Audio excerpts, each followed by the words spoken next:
this shit. Got my fucking stomach in, never eat a fucking again. Better pray for all my sin, I don't feel no pain again. Fucking quit, got my fucking stomach in, I don't need a fucking again. Suffer now for all my sin, never feel no pain again. If I'm what I eat, then I must be nothing. If I'm what I eat, then I must be nothing. If I'm what I eat, then I must be nothing. If I'm what I eat, then I must be nothing. Waking up like I ain't broke. All I need's a fucking smoke. While I fucking walk, drink another fucking coke. Food just make me wanna choke. Got my stomach by like smoke. No, that's not a fucking joke. Clear my plate, I'd rather croak. Extra shit like a bad plot. Mentally, all I do is rot. Feels like I've been fucking shot. Fuck this level when he set my lot. Why so fat? Why so fat? You so ugly, got no tats. Why so fat? Why so fat? Now you fit just like a mat. If I'm what I eat, then I must be nothing. If I'm what I eat, then I must be nothing. If I'm what I eat, then I must be nothing. If I'm what I eat, then I must be nothing.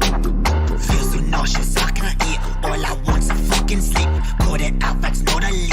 I won't, so I'd rather weep. Fuck this shit, I don't know why. Makes me wanna fucking die. All I do is fucking cry. You won't see me eye to eye. I ain't hungry, eat no steak. Want no bake for your cake. Fuck them bitches, they all fake. They just judge him on a snake. Bile in my throat when I see a fucking note. I don't want to fucking choke. All I need's an antidote. When I die, so she wrote. If I'm what I eat, then I must be nothing. If I'm what I eat, then I must be nothing. If I'm what I eat, then I must be nothing. If I'm what I eat, then I must be nothing.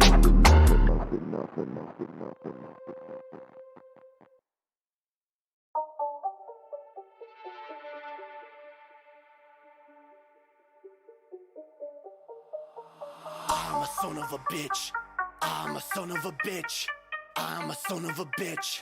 I'm a son of a bitch, yeah. God damn your righteous fucking plan, bitch. I ain't rich, I ain't what you wish. You will never be enriched. You're a leech, you're a fucking leech. You will never have no reach. What the fuck was there to teach? Learn my fucking own lessons. I'm my fucking own blessing. Who the fuck you messing with? Thought I'd never serve a diss. Mama ain't deserve no kiss. I'ma let her slit her wrist when I'm done. I don't wanna be a bad son, but you fucking made me one. Now I'ma take this fucking knife and my own damn life right here. I don't wanna be my mama. Too much trauma, never saw the damn light. In this tunnel, I won't fight. I won't fight. I'ma fucking lay down, let myself drown. No one will save me anyway. No one will save me anyway. No one will save me anyway, cause I'm a son of a bitch. I'm a son of a bitch. I'm a son of a bitch. I'm a son of a bitch, yeah. I'm a son of a bitch. I'm a son of a bitch. I'm a son of a bitch. I'm a son of a bitch, yeah.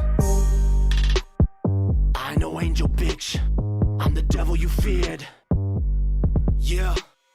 Why in the fuck did I leave? Why in my absence you grieve? Why can't my pain you perceive? Cause your own lies you believe. Didn't know you would conceive. The son of Satan deceived. I'ma take my fucking cleaver at your stomach fall. Make that shit mine, for that shit you fucking stole. I'ma take back my control. Dig me out a fucking hole. What the fuck, I got no goal. Getting high, pay the toll. Like my mama gave a soul. For them pills and these demons, I can't even see my veins. Kids are driving me insane. I'ma cut this damn pain with my baby in my arms. Won't be sounding no alarm. Split my wrist and I'm gone.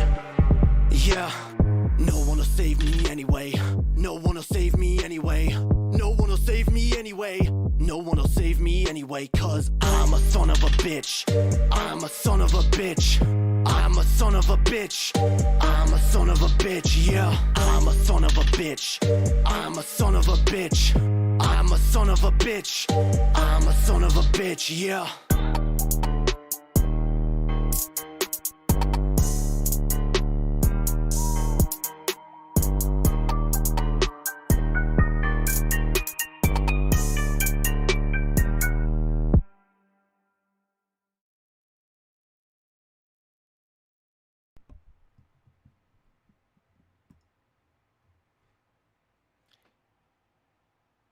How's it going, everybody? Hells yeah. Welcome.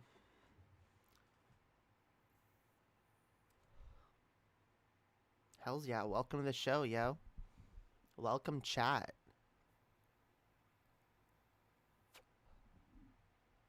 Vape Nash, motherfuckers.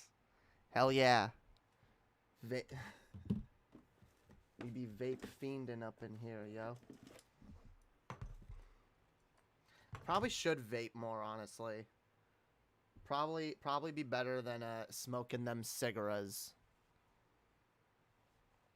The Red Queen.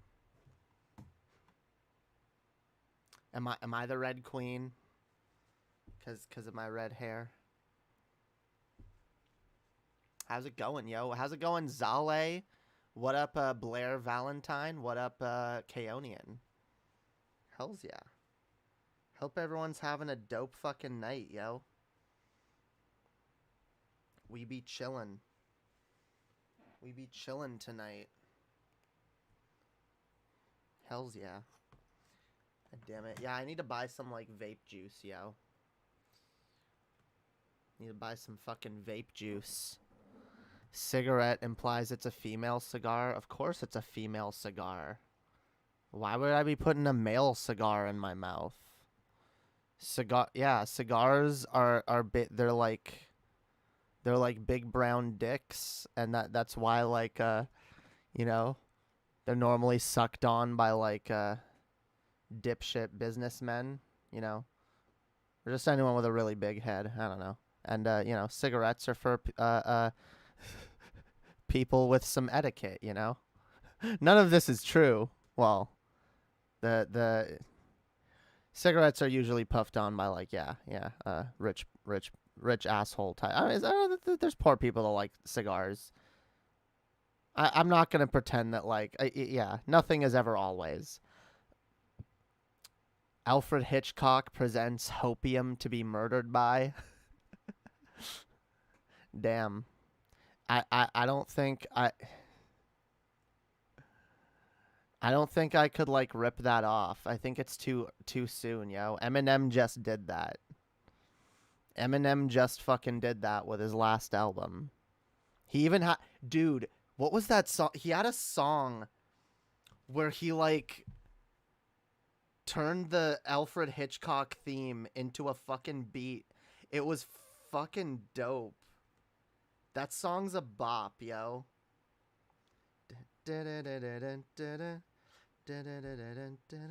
What was the song? Fuck, I can't. God damn it. Why do? Oh, it's right there. Okay. Oh, it's just called Alfred's Theme.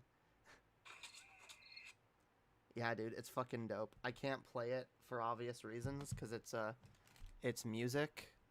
But incorrect. Et is for petite or smaller. Like, yeah, well, I don't know. I'm not going down this road. All right. It's fine. I made a bad joke. We'll move on. I like my cigarettes. Okay, fuck you. Even though, yeah, yo, you gotta, like, isn't that a dope ass cigarette pack to get? Fucking cancer disease tongue. I mean, hey, you know what? I guess it's good motivation to quit. All right. Isn't French the language in Canada? I don't speak French. I don't know. Look, I'll say this. Although I guess I probably should know that. Actually, I probably do. I probably did know that on some level, but whatever. It's something I forgot. But no, I mean, I never did all like. I actually never took, like, most people took, like, a mandatory French class. I was excused from it for some reason. I think because I had never taken any French classes prior, so I was, like, way behind. So they were just like, okay, you're not going to know French. It's fine. Whatever. Let's put you in classes that you can actually pass. Yeah, they were just like, whatever. We'll skip your French education. It's fine. French is the second most common language in Canada. I mean, look, I know some words in French. I know enough, and you know what? Honestly, and I honestly wish I said this during the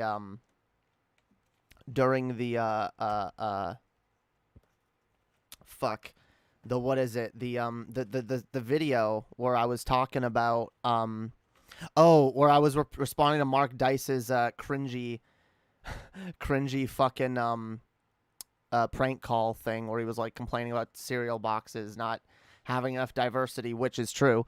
I was talking. I was like, yeah, I'll take it a step further. Put Spanish writing on all the cereal boxes, which you know what, isn't a bad thing, and actually, it can help you to learn the other language, right? Like, I've never really made an effort to learn French, but like, put yourself, because I've never really had to, right? Put yourself in the position of a French-speaking person who comes to Toronto, which is predominantly English-speaking, and they're like, oh, well, now I've got to learn English. Well, it's everywhere, and you can see, you have like a little guide to learning your language on every product. See, English and French. You can see, okay, I recognize this word in French. Let's see if I can learn it in English so I can learn to speak to English-speaking people.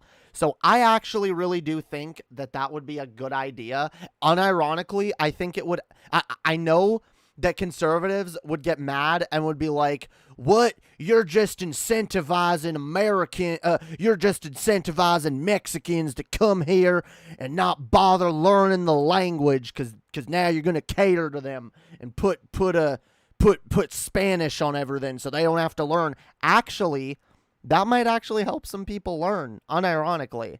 Unironically, if everywhere they look, they see their own language right next to English stuff, you know, it might help more people. I've actually seen like children like be taught that way, where it's like, you know, you teach them to read, you know, here's the cereal box, here's what it says, you know, here's what it says in English, here's what it says in French, you know, and you get them to read both, and like, yeah, yo, it's a good thing. Again, I still maintain you're probably never gonna get Americans on board with that. But I do think it would be a good thing. Yeah. Yeah, French is the second most common language in Canada. The English, American English is, as Kay said, human English. Human language, which was considered an infectious disease. What? Yeah, I don't know. Spanish is needed, yo. We gotta learn. You gotta learn other languages, okay? I think we should put Spanish, yeah, on all the cereal boxes, all the products. Really, why not? Why not? You know what? And you could probably sell it to most companies pretty easily. Where is do they even do it on like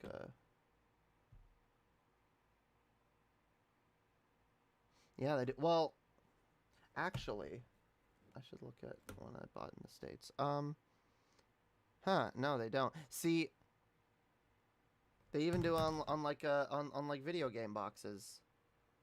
Look, see, there's like the little warning message. It's in English, it's in Spanish, and it's in... Yeah, it's in English and it's in... Oh, English, French, and Spanish. Yeah, there we go. Why not? Why not, yo? Why the fuck not? Let's be inclusive. What? Being inclusive? This is America! I believe in freedom! The freedom to not be inclusive! The freedom to tell people who are different to go fuck themselves. Yeah. My freedom, though, right? My freedom. I live where Spanish is, like, needed...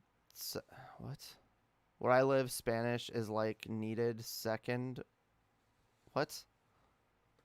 Spanish is needed second. I don't get your grammar there, but okay. I want to ditch America for Canada, so I want to learn French. Well, good luck. Good luck immigrating. I can tell you as someone who has tried and failed to immigrate to another country, it's not fun. I wish you the best. I have a brother-in-law who is still in the process of immigrating here. He's married to my sister, but he still can't just come here and stay because the immigration is broken. Oh my god. Why is my camera over there? That's a good question. It should probably be over here. Okay. That's probably better. A lot of highly developed countries are a bitch to move to. Yeah. Oh, you can move to the quote unquote shithole countries if you really want to. They're not really gonna like try and stop you. But yeah, who wants to move to one of these shithole countries? No, they're gonna come to America. They're gonna bring their rapists and murderers, right? They're terrible people. Yeah.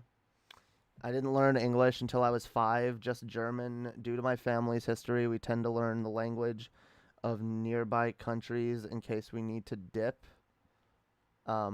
Okay, that sounds like an interesting family history. America is a fascist shithole. True, but so are most developed nations. You think Western imperialism is a good thing? We're all fascist, okay? We're all fucking fascists over here. We're all living in fashy land. It sucks. We gotta fight it, yo. Hells yeah. Canada isn't even letting Americans visit right now. Yeah, I know. Well, you can visit if you have, like, extenuating circumstances. Like, if you're, I love how there's a rule where it's like, if you're married to someone or you're a family member of someone, you can go across the border for a short amount of time. But it's like, you can't just, like, stay, yo. You're not allowed.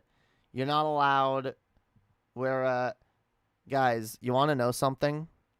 Our modern border policy. See, we talk about family separation, right? When it comes to like kids in cages, and like that's bad, right? But the border system and immigration system that we have currently is inherently one of family separation as well. It just doesn't get talked about as much. But like, yeah. You're inherently, like, separating people. Like, I don't know, yeah. I don't like borders. I'm never going to like borders. You're never going to convince me that borders are a moral thing. You can convince me they're necessary in certain contexts, okay? But you will never convince me of the moral worth of having borders. You just won't, all right? I don't believe it's moral to divvy up pieces of land and be like, this person gets to live here and that person has to live there, and it's all determined on some random accident of birth. And, you know, you're not allowed to date people across the border without a lot of trouble. You're not allowed to, like, you know, explore relationships with people. You're not allowed to intermingle, yo. We can be like, you know, friends on like a superficial level. You know, we can have our online friends and shit, but like, you know, we can never, like, we can never break down that barrier because some people belong here and some people belong there, you know? I will never view that as a justifiable, defensible argument that some people are just inherently, you know, some people inherently just belong in one place rather than another due to an accident of birth. That's ridiculous. And humans being so arrogant, acting as if, like, any of us have any right to any portion of this planet. Especially given what we're fucking doing to it. And we want to, like, we want to make moral prescriptions on other groups and try to, like, put ourselves on pedestals, you know? Like, oh, well, you know, we're better than this other country, you know? That's why none of them are allowed in, you know? We're so exceptional and wonderful and amazing, you know. We're truly a land of freedom over here, us in our Western countries. But oh, of course, as much as we love freedom, you know, we can't actually offer it to anyone who doesn't have a divine God-given birthright. And I know we don't use like terms like divine God-given birthrights anymore, but that's basically how it's treated. That's basically how how it is. Like, I have a birthright as a Canadian citizen to live in Canada and to reap the benefits of the Canadian government.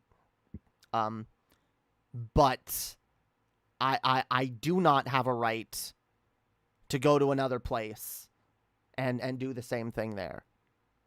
And other people who weren't born here, they don't have a right to come here and reap the benefits of the Canadian, you know, like, that's a incoherent, backwards, antiquated, fucking anachronistic fucking system, okay? Like, holy fuck. That's some antiquated level fucking thinking, okay? That's like, oh, yes. Like, what is this? Is this like manifest destiny, you know? Us American, us European white people, you know, we just have a God-given birthright to America, you know, and the Jews have a God-given birthright to Israel because God said so, and we're going back to those rules, right? We really haven't progressed much beyond that way of thinking. We haven't. Like, whatever, imperialism is, I guess, different. All it is different justifications for the same attitude, right? Which, honestly, I feel like you have even less justification without God. You really do. Like, if you believe in God, if you believe, like, actually believe that God has predestined you and your people to inhabit a certain piece of land, that is more defensible than being like, no, this is mine. I'm going to kill and inflict harm in order to maintain this that I believe to be mine because I said so. I'm going to take what I want because I can. I mean, it's a more honest version of the same thing, but like, you know, because you're not lying and saying it's for God or whatever, but at least, like, if you actually believe in God, you actually believe you're actually destined to, you know, live here or whatever, you at least have, like, a defense, right? You at least have a reason for thinking that. Other than just, nope, I'm better because I say I'm better and I'm better and I deserve it, and so I'm going to take it because I can. Yeah, what up, Charlie? Do you have you do have a privilege to do that? You just have to abide by their laws and immigration system. Again, as I was talking about, the laws and immigration systems are usually incoherent, okay? If it can take years and years of your life, okay, waiting for immigration, waiting to immigrate to a country, and that's provided you already have an in, like a significant other that lives in the country that you want to move to. If you don't, good fucking luck. Good fucking luck, all right? Why do you think, like, why do you think those, like, dating sites where you can, like, find someone who wants a green card or whatever were a thing? That doesn't make them immoral? What? Yes, it does, because it does harm to people who may otherwise, you know, want to live in a different place for whatever reason, who might want to be able to you know, live closer to people that, not even significant others, maybe it's just someone they're friends with. Maybe you got some friends, you know, in another country, and you're like, you know, I don't really know people here, and I don't really get along with people where I'm at, and I have some really good friends, a really good support group that I'd like to, imagine if you could be like, yeah, you know what, hey, all of us friends, people who are online have formed this community or whatever. Some of us live in Canada, some of us live in the UK, some of us live in America. You know what? We want to form a better bond, a better community. Let's all come together. Let's all live in the same place and form a little community or become roommates or whatever. Like, you can't just do that, okay? And yes, that does implicitly cause harm to a society, okay? Because people are less free. People are less free. It's anti-freedom. And again, what's the moral justification? What's the moral justification for keeping another human being out of your area of land that you've conquered and maintain with violence? Okay? Because, I mean, borders are inherently violent.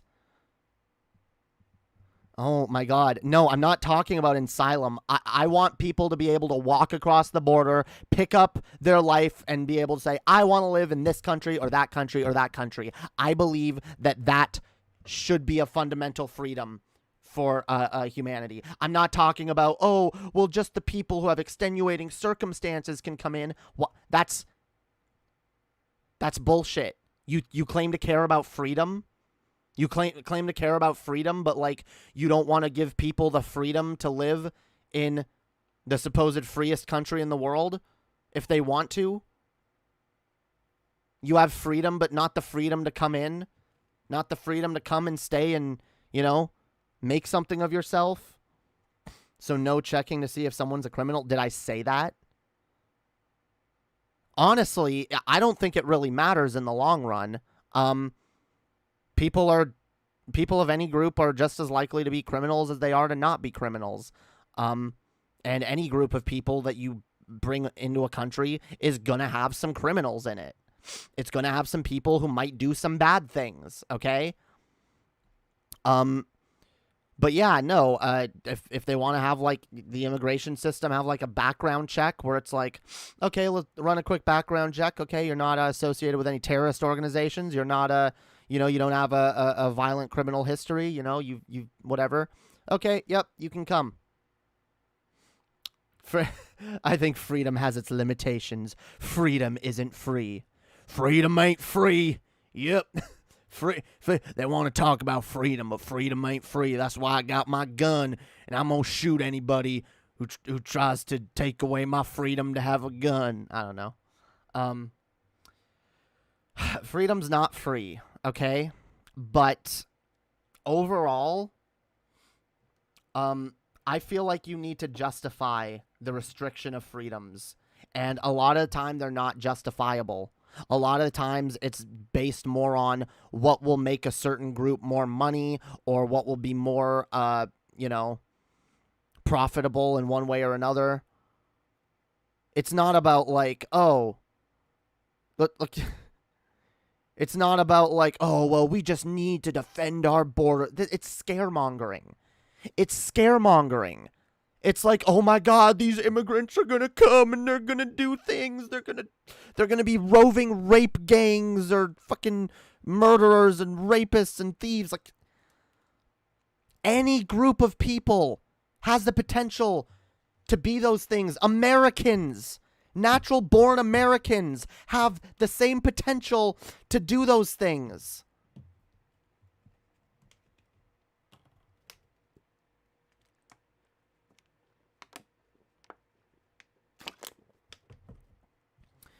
It isn't immoral to have a border and have a system by which you approve or deny people entry into a country. Countries have the right to determine that for themselves. By what metric? By what? No, like, I'm talking, look, listen to me.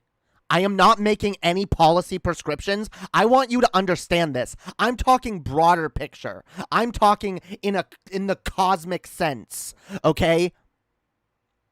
I'm talking beyond what countries in our current system today have the ability or the rights to do based on laws or whatever. I'm talking about as the human species, Zoom out, okay? Zoom out on the universe. And look at this little species of big-brained apes running around, forming little tribes, little in-groups, little out-groups, and taking over, saying, this is mine, this is mine, this is mine. You're talking about immigration policy in a cosmic sense? No! I'm talking about my own moral beliefs, what I believe is defensible or indefensible in a broader sense. I'm not talking... I believe capitalism is wrong. I engage in it because we have to. I think the governments are corrupt, but I vote. Okay? You can engage in a system and not be calling for it to be outright dismantled here and now while still having a fucking problem with it and talking about those problems and the philosophical... See, that's what I meant to say. I'm talking about this in a philosophical sense, okay? Not so much like cosmic, in a philosophical sense. What gives a man a right? What gives a group of people the right to take a piece of land and say, this is ours now? This is ours. We're taking this because we can't. We don't care who was here. We don't care who wants to be here. This is ours now. This is ours. What right do you have to do that? The only philosophical justification I can think of for that is might makes right. That's it. You don't have another justification. You're saying, I can do this because I can. The government says we're going to build up these walls and these borders and keep people out because we can. We have the power. Well, historically, that was decided by might. Yes, I'm not disagreeing with that. But I'm saying, in a philosophical and a moral sense, you can challenge that.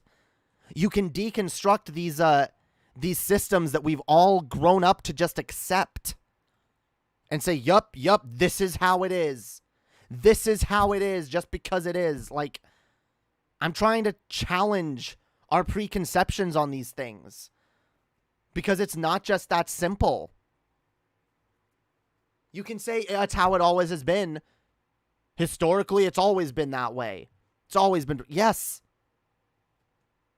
But does that make it right? Does that make it defensible? I believe that a lot of what America does, has done, and will continue to do is morally indefensible and outright fascistic in nature. It's still going to do it. But maybe by critiquing the issues with these things and why they're corrupt, we can pick apart the aspects of these systems that are harmful and change the attitudes surrounding them. Instead of promoting this, like, entitled nationalistic attitude of, like, yup, this land is mine and I deserve it because I happen to have been born here by accident. Maybe we could all look at that and realize that's kind of fucking silly. It's kind of fucking silly to just think that, like, you're entitled to something by accident of birth and that justifies whatever harm that your perceived entitlement might cause. Because right now, look, I'm going to say this. Because someone brought up people that are like refugees or whatever. I'm a tie it in because you know what? That's a good point, actually. That same mentality, that same attitude that I'm broadly picking apart by pointing out the overall absurdity in my mind of groups of people thinking they own one piece of land over another is the same attitude that people use to defend anti-refugee sentiment. Say, oh, I don't want him here. NIMBY, not in my backyard. Send him somewhere else. I don't want to take him in. When you think you're entitled to the chunk of land you were born on just because, you can use that logic to defend all kinds of indefensible shit. So, just so everyone is clear, I never once within the course of this stream advocate, and because I hate it because no one listens to me when I talk about this. It really is frustrating.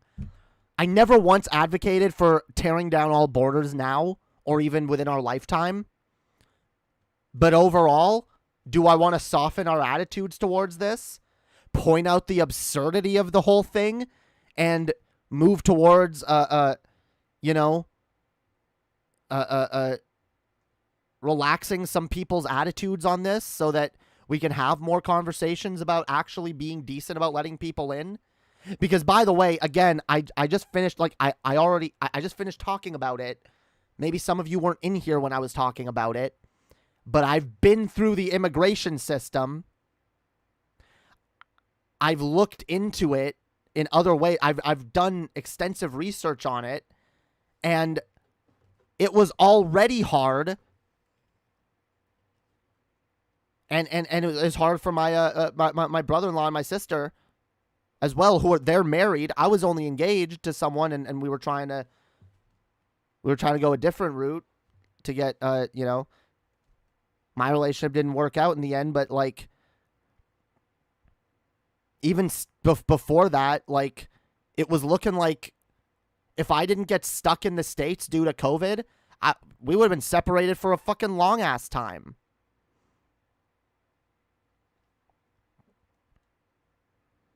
And again, if I just wanted to move there for whatever reason,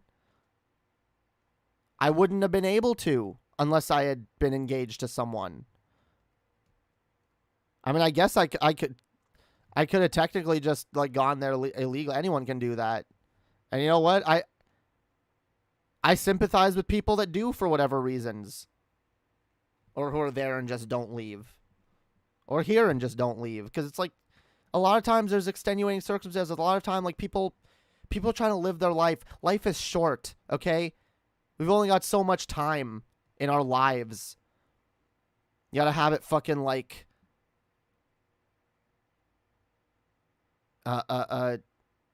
you gotta have years of your life taken up by fucking a government bureaucracy that is in large part unnecessary. Because we're paranoid. We're paranoid of anyone who looks different or who comes from a different place. And we're going to fearmonger about, terrorism. As if there's fucking terrorist attacks every 5 minutes.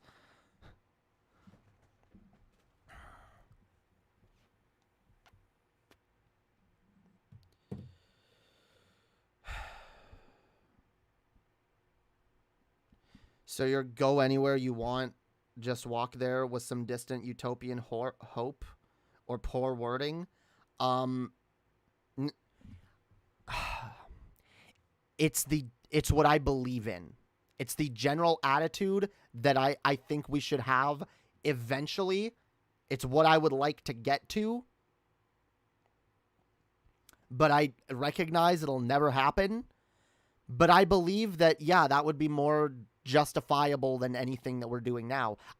I couldn't even come close to prescribing policy to do with that.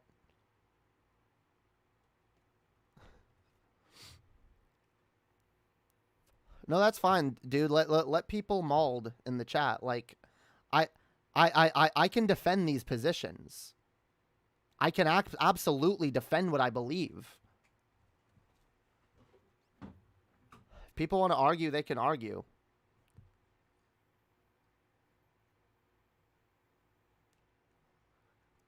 Jack the Ripper. Jack the Ripper is a good friend of mine. He's a good friend and supporter of this channel. He's the one who sent me the green screen, yeah.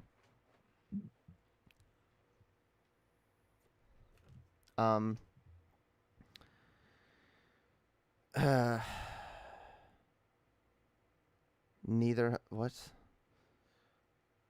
Oh, if you guys are gonna talk to each other, I'm not gonna pay attention. You guys are arguing.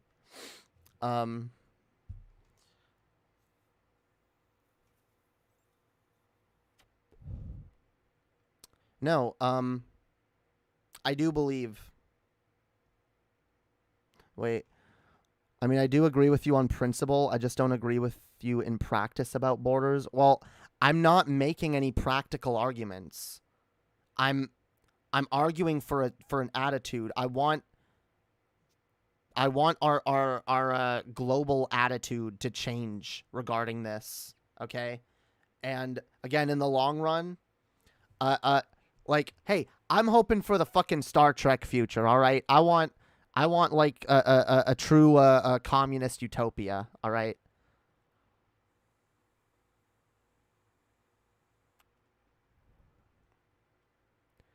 Where you know, people just live, you know, they have what they need provided for them. They can choose to they can choose to live their life however they fucking want, all right?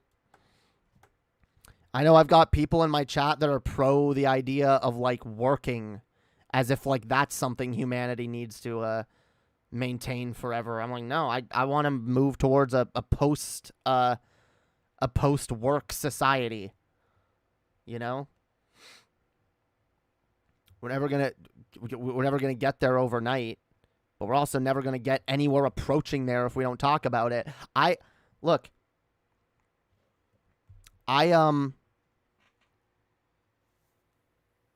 don't know what good making a non-practical argument does. What it does is it gets you to think.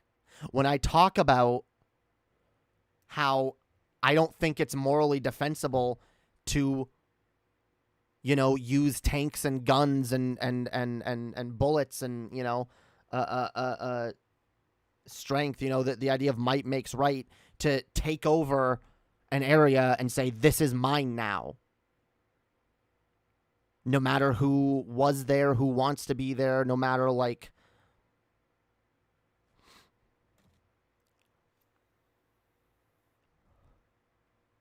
communist utopia sounds awesome. Hell yeah. Post-work or post-labor? You'd have to explain to me what you mean by... you have to explain to me what the differences are in there. Like, how you define those two differently. Because I want a society where no one is forced to work. That's what I believe in. I want a society where, regardless... And by the way, this is... And this is why I find it silly. Like people were like giving me shit about like my pro-welfare stance and my idea that like people on welfare should have a little bit extra. I believe in general that like we should move towards a society where no one is because I do believe like the system we live in is inherently coercive. It's either work or die. It's either, you know, sell yourself to this corporation who can that can treat you however it wants, that can pay you as little as it wants for your labor, for your time, the short amount of time that you have on this planet, so that it can you know, fund the billionaires at the heads of it who have way more than they know what to do with and don't even come close to distributing it fairly. Like, look up Stanhope. He tells a good joke on this. Wait, you're gonna try to refute me with a joke? You're gonna use like a comedian's ironic logic to like, I don't know. Creating a painting is work. Well that's what. Okay, then I guess I'm a post-labor. Yeah, I'm post-labor. Labor is giving your effort to produce material. Marx outlines it in his early writings. Yeah. Well, I have, of course, read no theory, okay? I'm the opposite of Vosh. I've read no theory.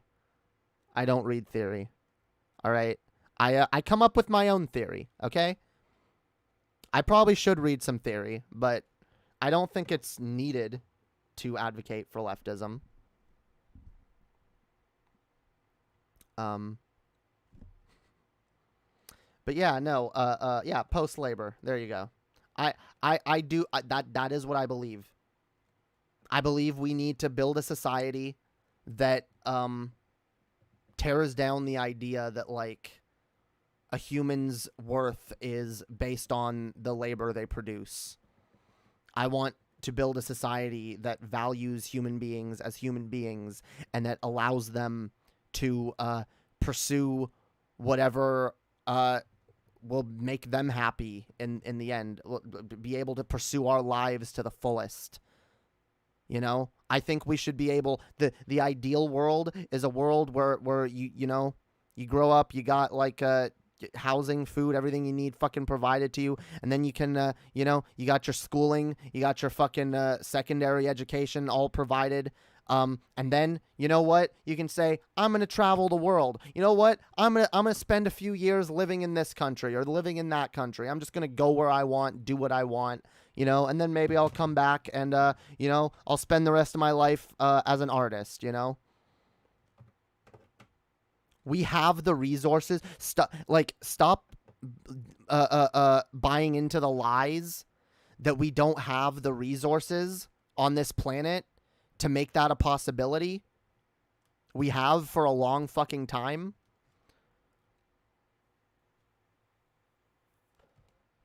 And yeah, unfortunately, the mega wealthy hoard it, share none of it with the rest of us. Well, share like crumbs with the rest of us. You think you're well off because you have an iPhone? You think that's what they've really tricked us into thinking that. Like, what are you complaining about? You've got iPhones and gaming computers and Nintendo Switches and. No, Stanhope agrees with you. Also, there can be valid logic in humor. No, there can be. I'm just saying, like, sure, whatever. I do believe in a lot of what Carlin. Look, send me the Stanhope clip. I can't just magically find the clip you're talking about. All right, if you want to, that was more my objection to me looking it up than anything, because like I'm just like I can't just magically. I'll search in YouTube. The Doug Stanhope clip that Jacob LH in the chat recommended to me, and it'll just pop up, you know.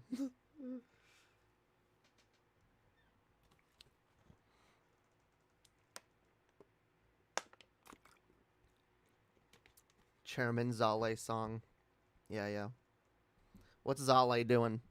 On my philosophy.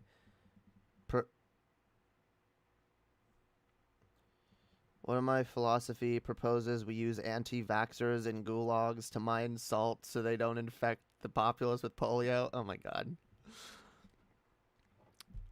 That's I love Zale, but he's a bit of a LARPer sometimes. He's a bit of a LARPer. We love him, but he's a LARPer. I'm not a tanky. Fuck tankies. I hate tankies. I mean, look, Zale, you do kind of put off the tanky aesthetic a little bit. A little bit from time to time, all right? Just a little bit. Hit the like. Yeah, yo, hit the like button, everybody. Also, consider donating to my Streamlabs. Streamlabs link down below. It really helps me out. Hells yeah. They should star in Zayo the musical and sing the glory of their Chinese dictator who killed. Oh my god. See, I really need we need, you know what? I'm going to find like a manatee plushie cuz Jacob said he'll do this if I get a manatee plushie and put it in a jar. I'm going to find a manatee plushie. I'm going to put it on my Amazon wish list, and someone needs to send me a manatee plushie, and we're going to do the manatee swear jar. All right, no more manatee memes. Yes, I know you don't like tankies. We're not disputing that, but the fact is you do kind of put off a vibe. That's all I'm saying, yo. You put off a bit of a vibe.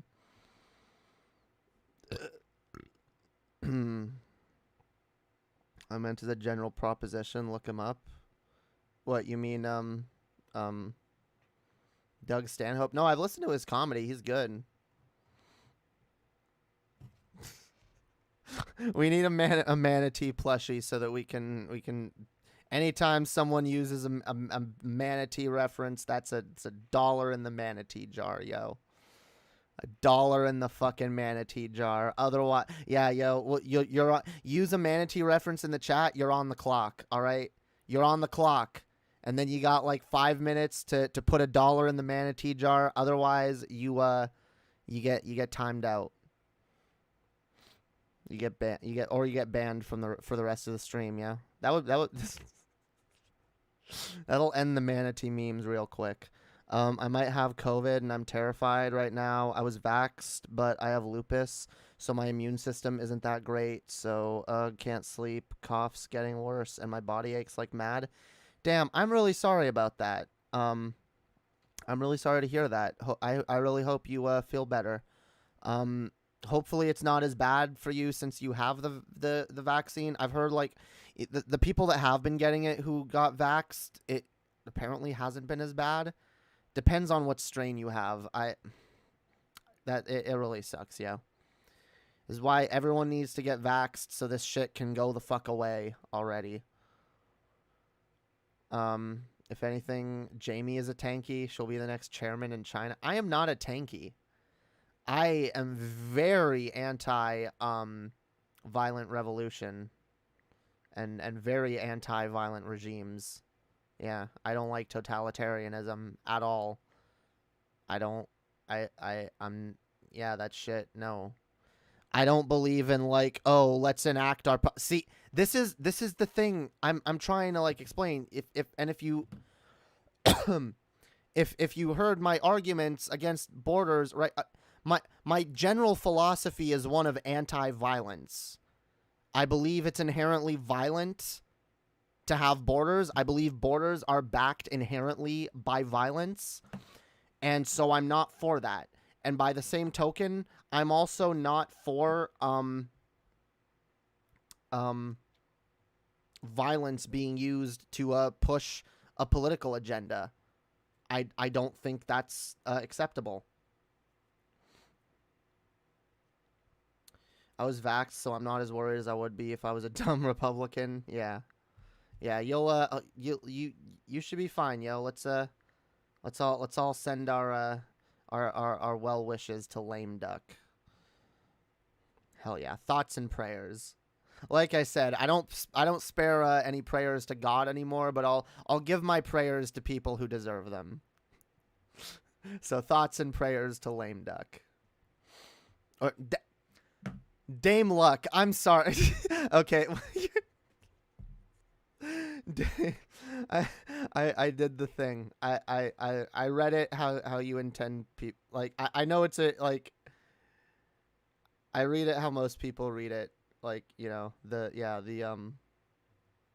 what's it called, the dyslexic way. Yeah, I did the dyslexia. I do have dyslexia. So when we use violence to push Hitler, oh my god. Did I say? Oh my god. Okay, I want to make something clear. No. I'm gonna stay calm. All right. Look, we're chatting. All right. This is chill. So I'm not for violence to push your political agenda. I'm not for violence in order to enact an agenda.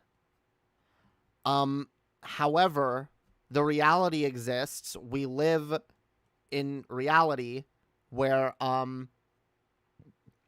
other people, bad faith actors, will enact violence to try to oppress us or, you know, do some fucked up shit. So if someone is using violence to oppress you or to put you and your people in harm, I do think it's acceptable to use violence back. But I only really condone violence like used defensively, right? So to enact violence, violence to enact an agenda bad, violence to remove an agenda good. Got it? No, you don't got it, because that's not what I said. overall, violence can be used to defend against violence. I think it's defensible to use violence to defend against violence. And now, I know there are tankies or even leftists that use the logic of, well, I believe they'll say, well, I agree with you. You should only use violence to return violence. And I think that capitalism, the system we live in, is inherently violent. And so we need to enact violence in order to free ourselves from this oppression. And I can sort of hear some of those arguments. I get where they're coming from. I don't like to go down that road, though, however, okay? I think violence is usually defensible when defending yourself or others, you know? Again, see, okay. What I believe...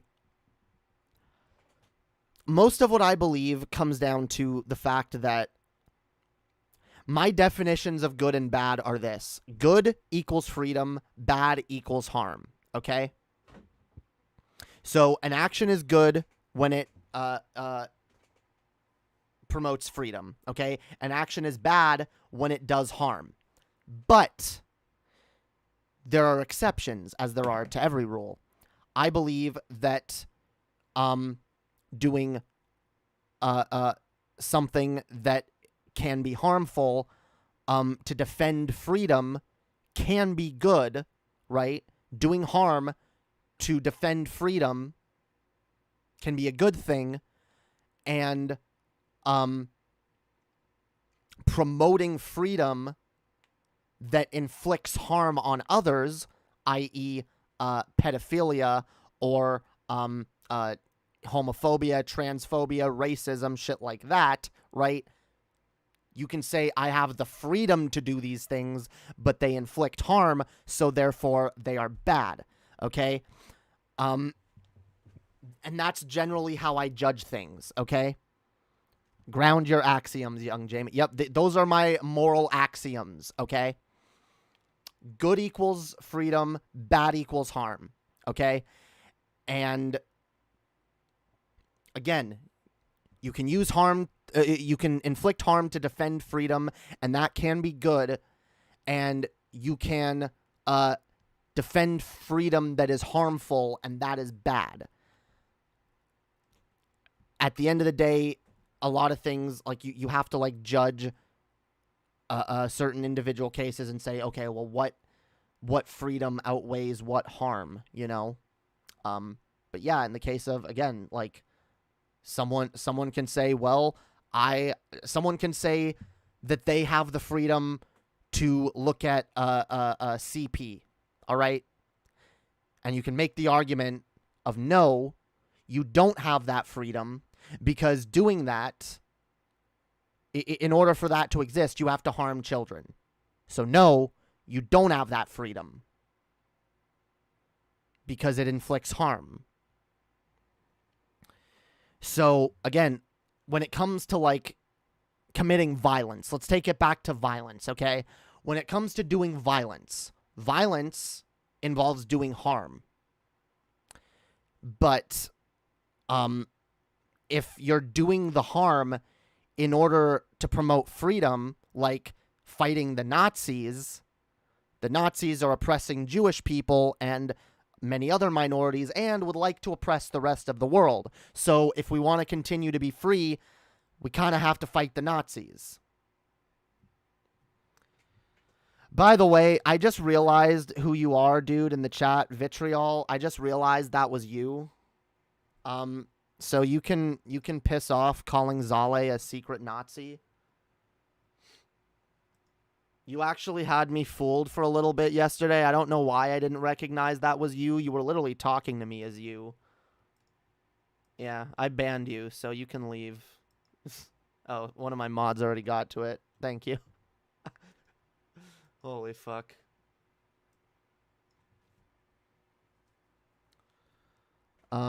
You have no right to eat animals because it props up a system in which animals are harmed. Okay. I actually kind of agree with you, and I am very pro-vegan. I agree with a lot of vegan arguments. The problem is, in the current system we live in, the current fucking system we live in, it is not realistic for a lot of people to be vegans. I'm poor. I am dirt fucking broke. All right? I'm honest with you guys. You guys know. I'm disabled, and I'm currently not on disability because, like I said, I got stuck out of the country and that whole fucking situation there. Okay? I don't got a lot of fucking money. I can't afford to go buy, like, good, healthy, like, vegan meals. I have to rely on a lot of, like, cheap meat products. I don't like that I contribute to that, but I can still argue against it. And when I eventually get to the point where I have a little bit more financial autonomy, I probably will work towards phasing out a lot of meat from my diet in whatever ways I can, because I do believe that I'm contributing to that problem. Yes, and I don't want to be. But sometimes you have to, like, weigh, like, how much damage you're doing and how much you're contributing to the problem with how practical it is for you in your personal life to fight against that problem. Yeah, it's ableist, classist, and racist to try to force people to become vegan. Yeah, a little bit. It's definitely classist and a little bit ableist too, because some people have health reasons for not being able to be vegan, and yeah, some people have their, like, cultural reasons and shit that they eat. I think that maybe the racist part is a little less defensible, unless you have another argument for why it is. But like I don't want to shit on other people's cultures. I guess I get it. Like, but overall, as a society, should we work towards not eating meat as much? Yeah, we should, absolutely. But it's something we have to work towards. It's not something that's going to happen overnight. As much as it would be nice for that to happen overnight, it's not going to. It's just not. What? No, you either agree or you disagree. It's consistent with your CP argument. What? Wait.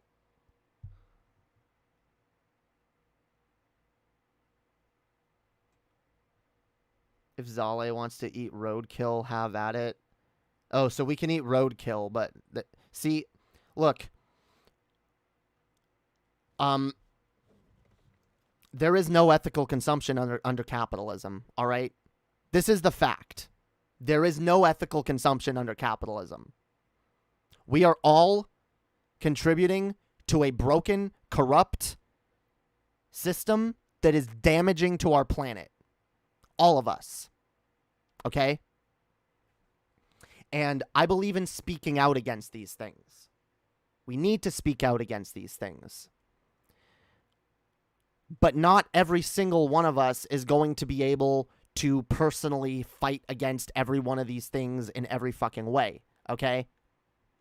And so I don't think it's inconsistent to, because no, I'm against the meat industry. I am. I'm against the meat industry. The only problem is, because of a lot of classist outcomes, I don't really have a choice. I have to engage in the meat industry. Otherwise, I'm going to go hungry. Especially because, like I've said before, I have medical issues and I have an eating disorder. I don't have a great metabolism. I need my protein. I need meat. I don't have an easy time getting most food down. If something I can get down is something meaty and tasty, I will eat it. Would I love to eventually be able to replace my meat diet with, like, synthetic meat? Absolutely. Or with some other alternatives. Absolutely. Plant-based shit, whatever. Abso-fucking-lutely. And I will. But to look to like view me as, like, inconsistent, because again, that's like viewing me as, like, inconsistent because I engage in with capitalism. I buy things. Even though I'm against capitalism, I have to buy things. We live in a capitalist society. I have to shop on Amazon sometimes, even though I really hate them and think they're immoral and unethical. But they have us bent over a barrel. Amazon has us bent over a barrel, just like Walmart did for decades before.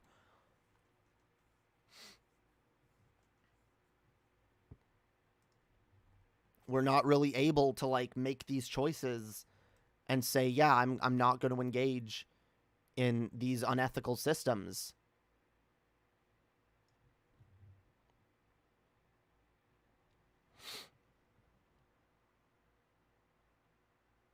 You live in society, but you participate in society? Yeah, what? Jamie wants my cookbook. All right, send it to me, Galen. Send me all the recipes. I'll make that good that Galen cooking that I've been hearing so much about.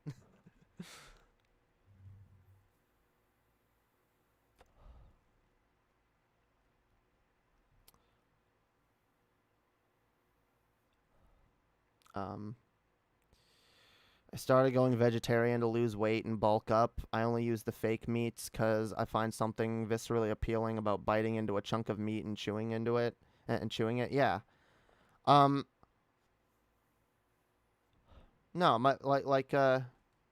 meat is tasty, you know, and satisfying to eat. Or it can be. I have to be in. See, I've actually never been a huge meat fan. I like certain things that are made of meat or that have meat in them. I've never really liked biting into a steak or like a chicken, like a chicken wing or like a any chicken. Honestly, I don't like chicken that's on the bone. I don't like dealing with I've never liked dealing with bones and shit when it comes to meat. It's always grossed me the fuck out.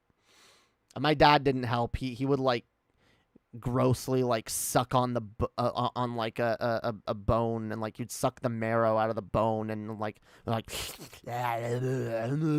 at me, I'm eating the does this bother you? It's a bone, look at me, I'm sucking on it. I was like, it made me sick. My dad's probably to blame on some level for my eating disorder. All right, that's yeah. Chicken wings gross me out too. You're not alone. My vegan cookbook will help you. It's exactly what you want and are describing you need. I'll make sure you get it when I publish it. Dope, yo. Oh, you're making a vegan cookbook. That's dope, Galen. Hell yeah. Hell yeah, we need the Galen vegan cookbook. Hells yeah. I'm not crazy about steak either, but it's great as an occasional thing while drinking. The one thing I kind of like pork chops. I don't mind a steak. Ribs can be tasty, but I don't like ribs are also extremely messy and extremely full of bones. I guess I like boneless ribs.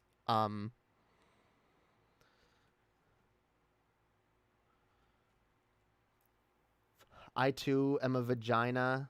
Whoa. You're calling me a pussy for that? You're calling me a pussy? Whatever. Maybe I am a little bit. I don't know. No, I'm not really ashamed of. I used to be. In fact, my parents used to make fun of me. My mom would be like, "Ugh, no woman's ever gonna want you if you what are you gonna do?" I would be like, because I would get my parents or someone pick the chicken off the bone for me because I couldn't stand, and my mom would be like, "Ugh, you're gonna get made fun of. You think your future wife is gonna make fun of you for not eating chicken on the bone, And I was just it just grosses me out, okay? It just does. And so, I was, ashamed of it for a long time. But then I saw Paul talk about this. Paul actually has a similar thing. He doesn't like he doesn't like eating meat off the bone, and there's a lot of like certain types of meat that he doesn't like. Like I don't like anything that has the what's it called, the cartilage. I hate that word. It's just it's gross. It's gross. I don't want to touch it. I don't want to see it. I don't want it near my food. I don't like little veins in the meat that you see. It's like, it's gross. I don't like it. I don't want it. I don't want it.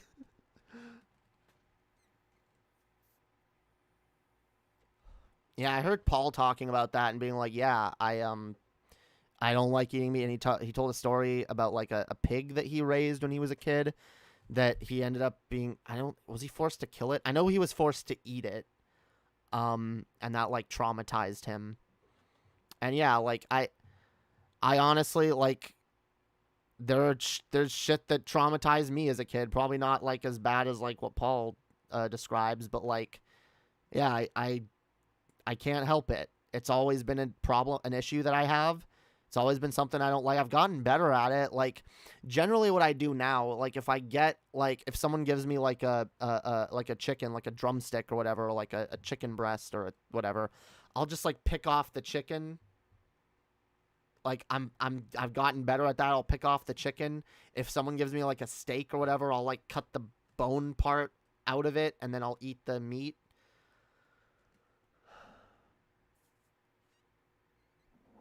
Oh no, my mom is a cunt. There's a reason my song is called "I'm a Son of a Bitch." All right, I wasn't joking. My mom is a total fucking bitch. On so many levels. My mom would practically suck the cartilage out of the. Yeah, my dad would do that shit. So gross, so fucking gross. Okay, Zale. I grew up eating dishes that include liver, tongue, stomach, intestines, blood, sausages, and pig's feet. Okay, no. No. No.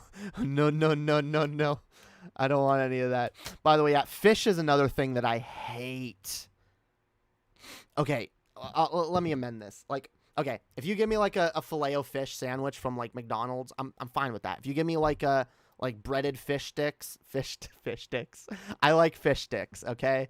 I do like fish sticks. Yeah, if you give me like something that has fish in it, I'm usually I like sushi. I do like sushi. But like if you give me like a salmon, like a just a thing of in fact, I hate salmon. A salmon was another thing. Like my dad would like give me like salmon as a kid, and like there would be little bones. The grossest thing to me is like if I'm eating some like fish and I like crunch down on one of those little bones. I'm like, oh my god, I hate like biting into a bone or like having it in my mouth. It just grosses the fuck out of me. So like my dad would like, I would tell him, I was like, oh, that's gross. And I wouldn't want to see it when he would eat salmon because it would gross me out. And he would like take the little bones, the little tiny ones. He would like use them as toothpicks. I'm not joking. He would like what? Oh yeah, this is a toothpick. Yeah, it's nice. I'm like, oh my god. Oh, he'd like suck on. Oh my god. Oh. So yeah, if the fish has any kind of bones in it, I don't want it. If it's not like breaded or like or small enough that it's like in like a sushi roll, that it's like cut up and like, yeah, that's fine. I'm very picky when it comes to fish though. It better not have scales though. If it has scales on it, I will not touch it. I will not.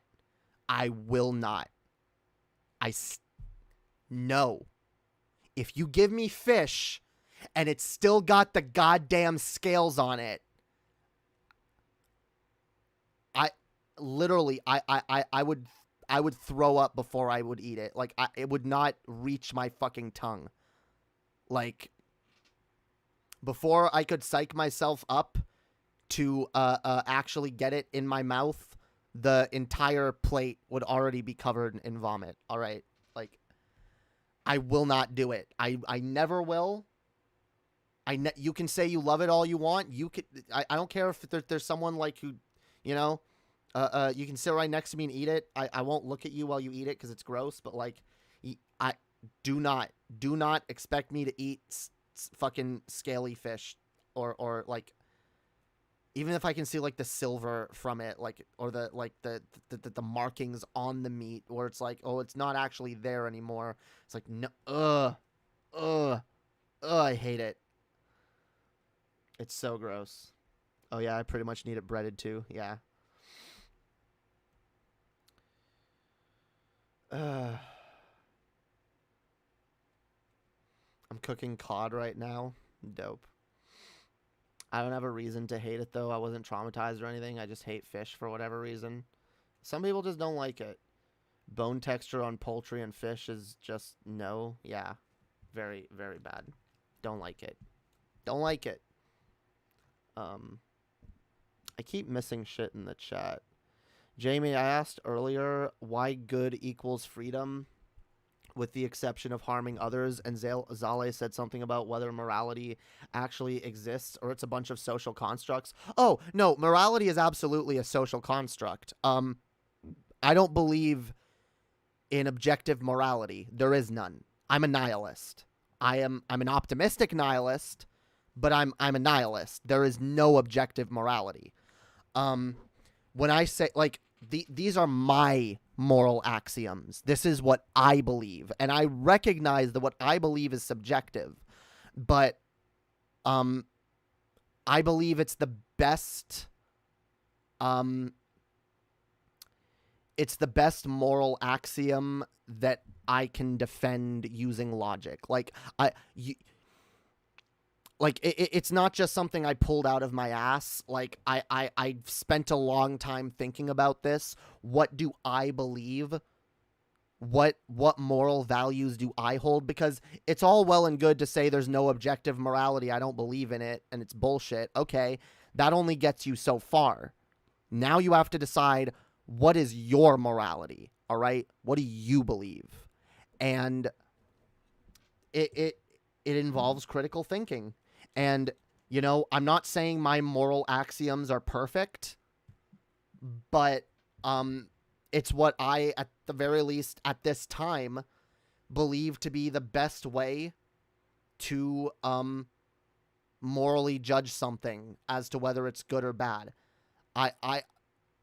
Because I believe terms like good and bad are subjective and they have subjective meaning, and you decide what those words mean to you.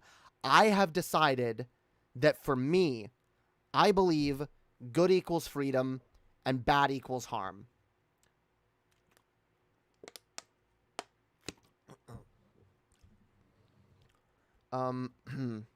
Jamie, are you an ethical nihilist or a utilitarian?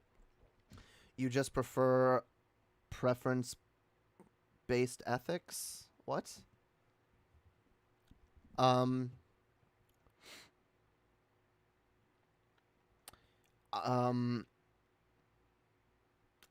I an ethical nihilist or a utilitarian? I don't know how you're using the term ethical nihilist. Like I said, I'm an optimistic nihilist. I believe nihilism tells us that there is no inherent meaning in the universe. I think that's pretty much proven to be true at this point.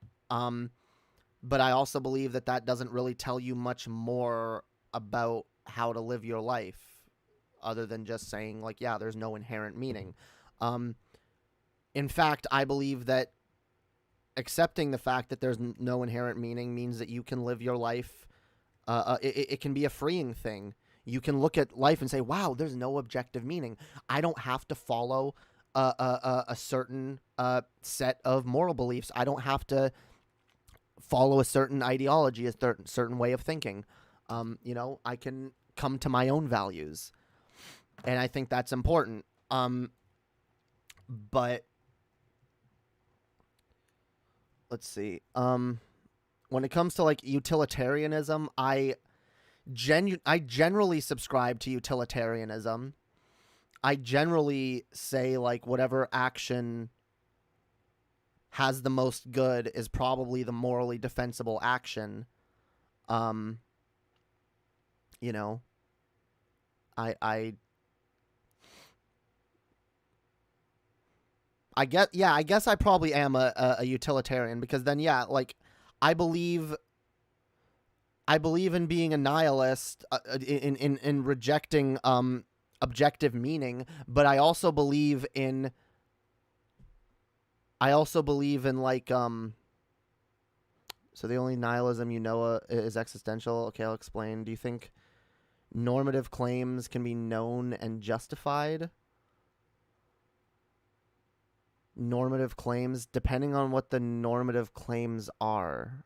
I mean, I guess in a general sense there are, like, I mean, well, okay.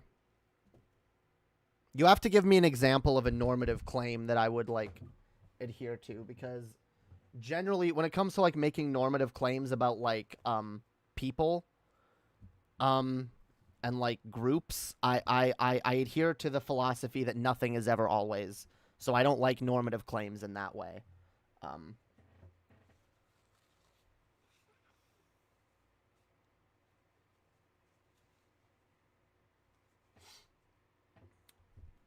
But I'm a utilitarian in the sense that I'm like, look, objective meaning is bullshit, but then I realize, like, oh, like, it's of positive utility to have some kind of moral system to live your life by.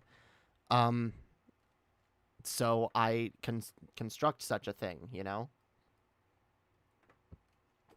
Don't kill. Don't kill is a normative claim. Then, sure. But again, in a utilitarian sense, killing can be morally justified.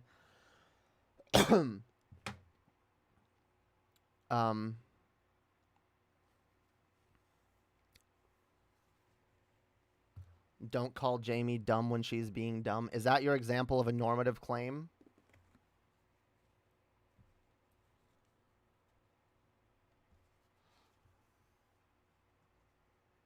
Is the term dumb the normative claim that Jamie is dumb?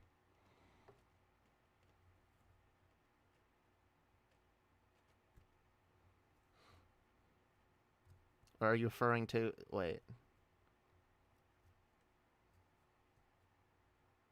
I'm assuming that's your normative claim example, right? Don't call Jamie dumb when she's being dumb. Or are you literally calling me dumb?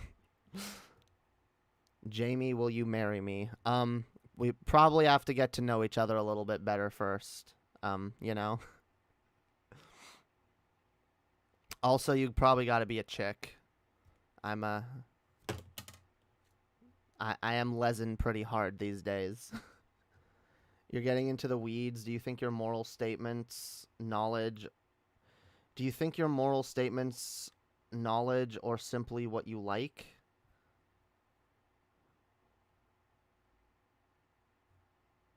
What? Do you think your moral statements, knowledge, or think simply... Oh, okay.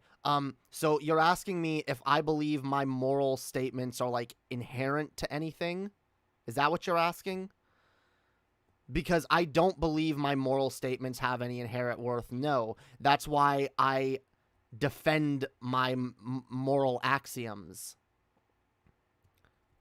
That's why I like, I'm a sapphic lesbian. What does that mean? You chat fuckers, like, throwing words at me that I don't know constantly, yo. Yeah, why are y'all gaslighting me, yo?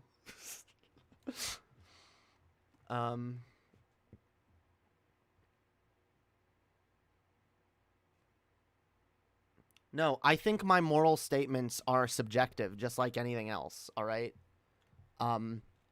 That's why like I said, that's why I'm prepared to defend my system of morality and how I came to it. You're a saxophone lesbian? Yeah. No, I identify more as, like, a demisexual lesbian.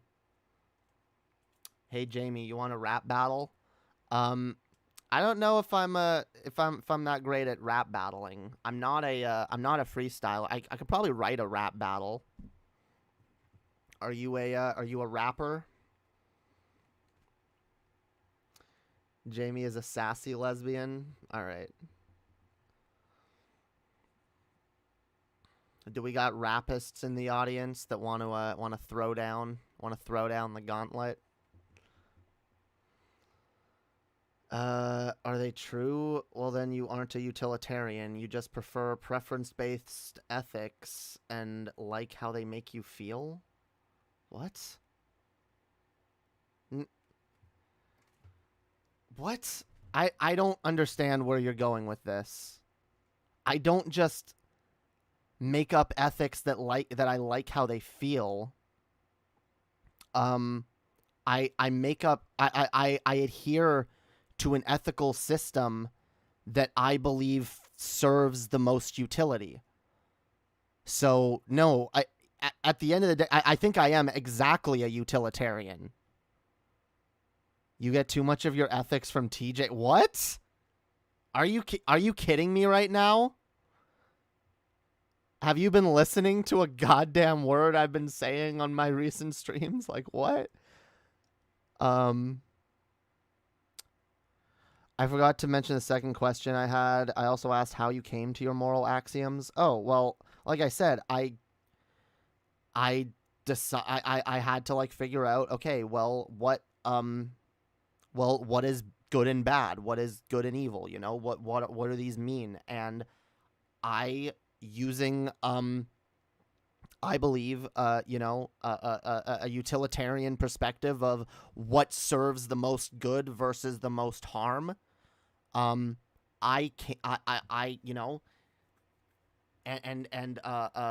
the things I value versus the things that I think are the most harmful to society. I believe that freedom generally serves the most good. Freedom as a value, freedom as a principle, serves utility in society. And I also believe that harm, any kind of harm, whether it be violence or whatever else, is negative on society. But then, like I said, sometimes freedom causes harm, and sometimes you have to do harm to defend freedom. And then it becomes weighing the perceived harm versus the perceived loss of freedom in each given case. Like I said, when it comes to like racism, transphobia, homophobia, or pedophilia, another example that I used, those are things you can argue for their use and the defense be freedom, but you're doing harm. You're doing harm. And so in these cases, you have to weigh what's worse, the harm or the freedom. Is my freedom to do harm a freedom worth having? No. That's why I believe overall freedom is what should be valued. And so if your freedom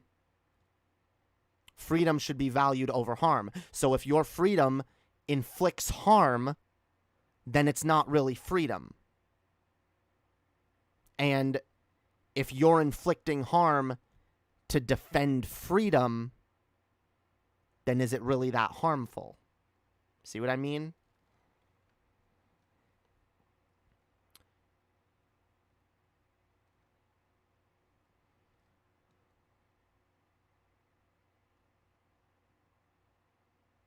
What? I don't know what y'all are. TJ isn't a utilitarian. I didn't say he is. He's not. TJ's not a utilitarian. No. At least I don't feel like he particularly acts like one. Rap battle me, yo. Damn, everyone wants to rap battle. I'm not a battle rapper. I mean, I could throw my hat into that ring someday, but anything I rap, I'm gonna have to write first. I'm a writer first and foremost. I'm not a freestyler. It's a skill I want to get better at, but I don't think I'll ever like. Well, no, I plan on working on it more, and maybe one day I will come on here and do some like little freestyles for y'all.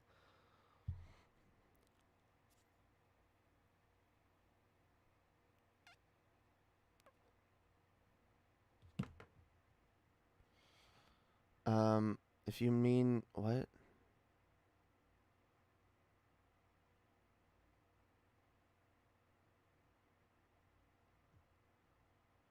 If you mean Jamie, she's probably not high. She's just dyslexic. I'm probably both.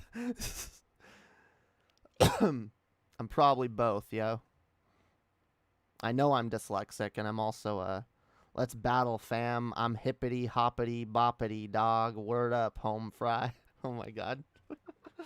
Nice meme. Get better at it now. Let's go.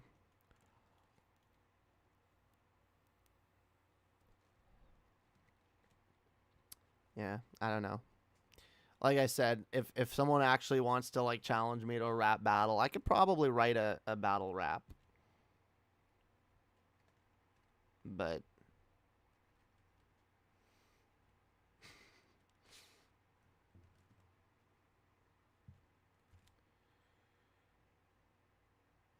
what? Sure, but what she said is exactly what he says. What did I say that? Wait, tell me what position that I just said that's exactly like TJ. What TJ's position? Because I'm pretty sure me and TJ are like pretty philosophically opposed, at least when it comes to morality and ethics. Like, again, we probably have like similar values overall, but like, philosophically, I don't think I could be more different from TJ. Well, I guess the nihilist thing. Okay, being an optimistic nihilist is something where I am aligned with TJ, but my conclusions that I arrive at from nihilism are way different to TJ's.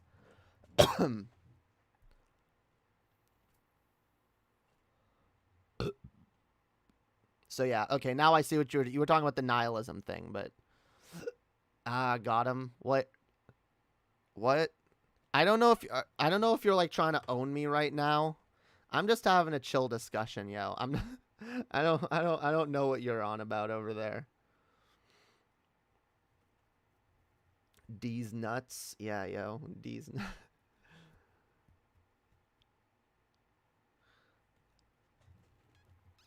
My chat's being silly. I don't know what's going on. It is hot. It's hot, yo.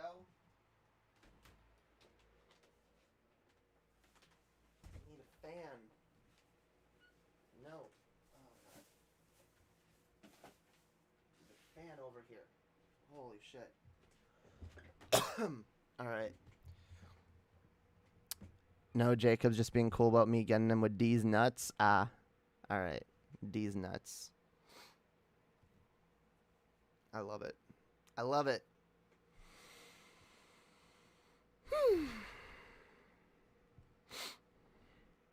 You can't be an ethical nihilist and a utilitarian. Also, once again, I wasn't talking to you. You're out of your element, Donnie. What? Are you talking to me? You're I didn't say I was an ethical nihilist, though. I said I'm an optimistic nihilist.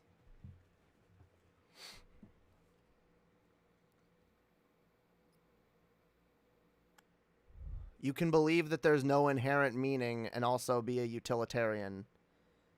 And be like, yeah, you know, I form my moral axioms based on what does the most good in society. Wait, where is my...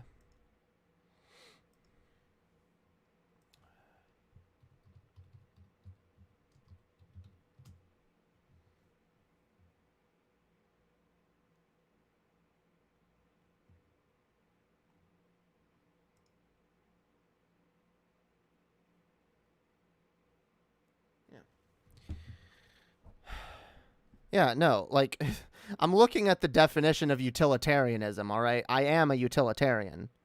Okay, I didn't know, hence why I asked those questions. Well, yeah, that's what, like, it's kind of hard to figure out, like, the questions you were asking, like, I didn't understand the full context of them, so it can be hard to, like, answer. Like, I'm not in your headspace. I don't know exactly where you're coming from, right?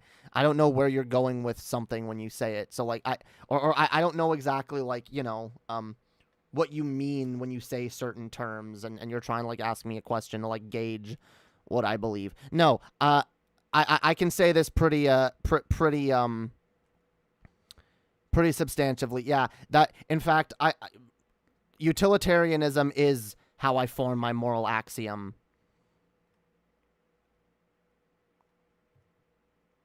I want to do what I believe causes the most happiness, and I believe that's freedom. Freedom equals happiness. Harm equals unhappiness. So, yeah. I appreciate some existentialism. Frankly, I think it gets too much attention in culture. No, it does. Which is why, like, you can think existentially every once in a while, but, like, you also got to be grounded in reality. You got to look around at the world we're living in, and and because, by the way, like, I do believe, like, TJ is way more like of an existentialist. I do. Like, TJ is more of, like, an existential nihilist. But that's not what I am.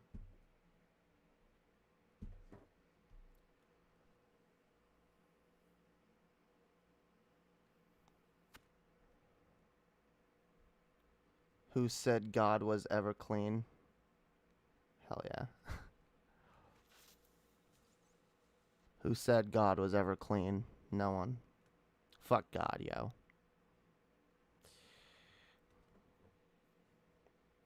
Jamie, did you see the latest stream from Voosh versus the Black Separatist lady? I did.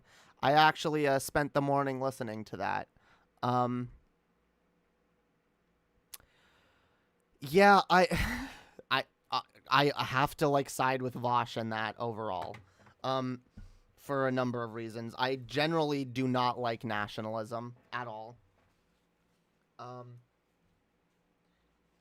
And I don't like any form of nationalism. I also don't like people I don't like this attitude of, like, oh, let's separate. I don't like segregation. Segregation is bullshit. Ethno-states are bullshit. The idea of, like, oh, she kept saying, let's get rid of the colonizers. Like, that sounds like the kind of language that can be used to promote genocide. It does. It does. That sounds like genocide. I absolutely 100% agree with Vosh. Like, you're basically arguing for genocide and then saying, oh, no, see, it's not genocide when we do it, though, because, like, X or Y reason. But it's like, no, you kind of are, though. You can't, like, forcibly removing anyone from a place that they call home is indefensible. If you want to, take back, these colonized nations, it should be through, empowering the people who were colonized. I guess to an extent that could involve disempowering some of the colonizers. But the idea that and when I say the colonizers, I mean the actual people responsible for colonizing, or the people that are currently in charge, not anyone who shares their skin color or might have come along with them, as regular citizens. Yeah, not those people, but, like, just disempowering, like, the people that colonized, and re-empowerizing the natives and locals. Like, yeah, that's re-empowering. Yeah. No, I agree. Maybe, look, I will say this as a critique to Vosh. I see where he's coming from when he calls people white nationalists a lot, and I do it too a little bit. But I think if he wants to like have meaningful conversations and actually like you know work towards pulling people over, he needs to maybe let up a little bit with calling people on the left white nationalists and you know, comparing them, because I feel like that what was her Professor Flower lady, whatever, I feel like one of her biggest sticking points is, how dare you call me a white nationalist? And I can understand that perspective a little bit. I can understand like feeling like, what the fuck? That's not what I'm. But I get it too on Vosh's side of it, because I get, well, he hears white nationalist arguments all the fucking time, and these are pretty indistinguishable in some ways. Like, I do agree with his point. Like, disempowered, well, German people at the time after World War I, you know, disempowered German people viewed Jewish bankers to be the cause of all their problems, and they used that same justification to say, well, let's get rid of them then. And a lot of them thought they were justified. And okay, in this case, it might actually be a little more justified to, you know, say, hey, we're going to take back this country. But I think you can take back your nation without just kicking out all people of a different color than you and saying, oh, well, we don't want to live near you because you're of the same racial group as those who colonized us. I think that's really dumb. He did compare her to Hitler. Yeah. Well, whoa. Thank you. My date stood me up, so here's some of the money I would have spent on dinner. Also, this voice is still done. What? No, I got rid of the voice. I got... You sent it in thinking that you were going to get the voice, but no, I turned it off after your last donation. Because no, you were right. I don't like having the voice interrupt me. I'd rather read it myself. So hell yeah, you accomplished what you wanted to accomplish with that last donation. But yeah, thank you. Also, that really sucks. I'm really sorry to hear that you were stood up. Yeah, fuck people. Yeah, that's really mean. Don't stand people up. But thank you anyway. Or hell yeah, thank you, Andrew Walker. Based. You got rid of it? Yay. Celebrate good times. Come on.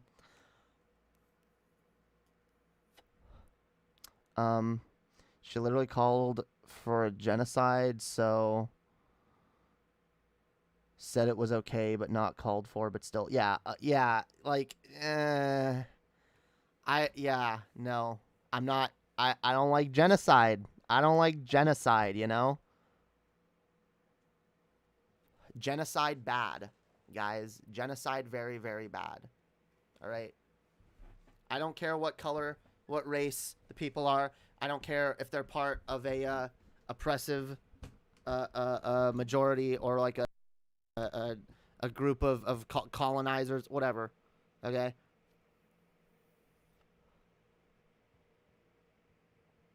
People are people, all right? And we love all people.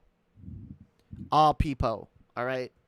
And I want to see, again, this, and by the way, this goes along with my moral axioms and you know, what I was talking about earlier when it comes to borders.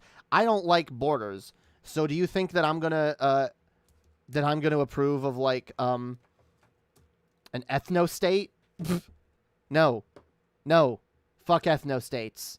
They are literally one of the most immoral fucking type of state you can have. All right? Holy fuck. Yeah, no. Ethno-states bad, all right? Ethno-states very, very, very, very, very, very bad.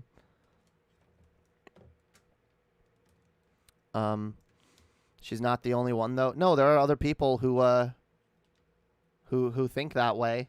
And yeah, no, it is just as indefensible as white people being like, yeah, I just don't want him here no more, you know? I think we should send him back, you know? Send them back. Let them go live with their own kind, you know? Yeah, they'll be better off over there. Even though they'll be in a less developed part of the world with less resources and luxuries and all kinds of shit. Well, yeah, fuck them. Send them back. No, fuck off. Fuck off with that, all right? It's not defensible.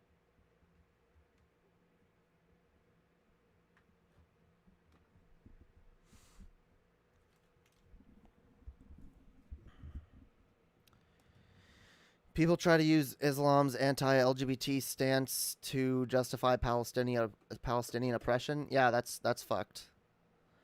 I think she's misguided more than malicious. Oh no, I agree. I don't think she's malicious. No, I don't think like she's some evil person being like, we must destroy Whitey. Like, no, look, black people have very good reason to be antagonistic towards white colonizers. I get it. All right. I get the frustration. I get the generations of oppression. I just think that we need to be rational in fighting against those things.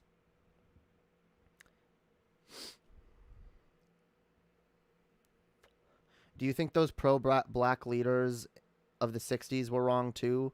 Like Huey P. Newton, Malcolm X Act? Just a question. I'm not black nor a separatist.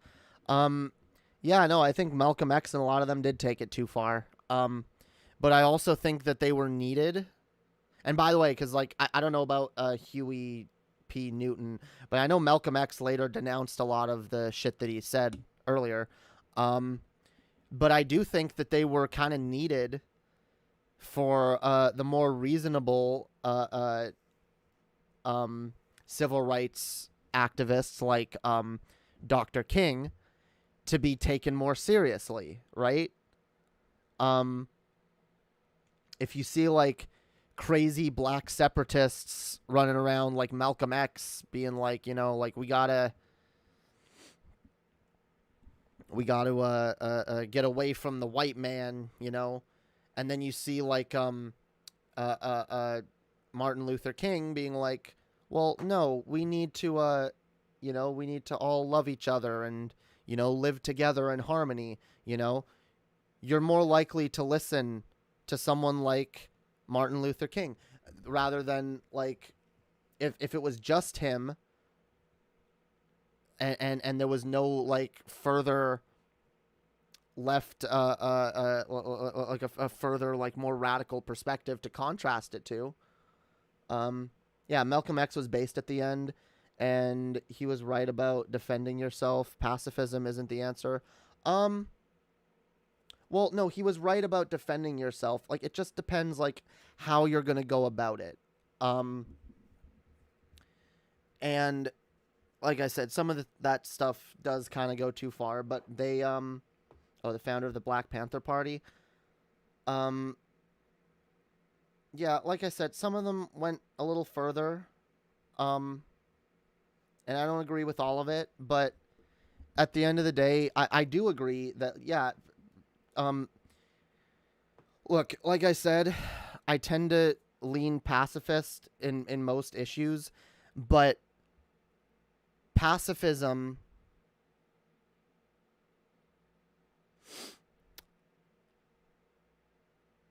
I think it's okay to return violence with violence. So when you're in a system that is inherently, like, violently oppressing you with literal violence in a lot of cases, you have every right to fight back.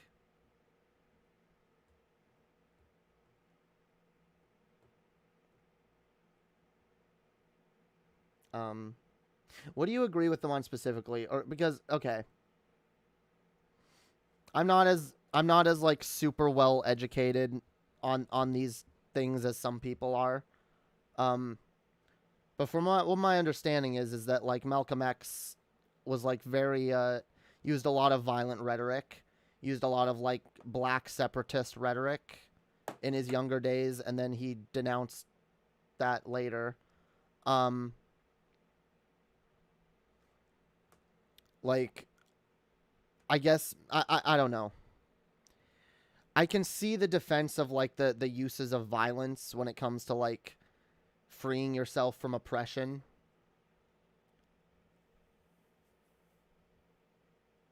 It just has to be done responsibly and targeted well.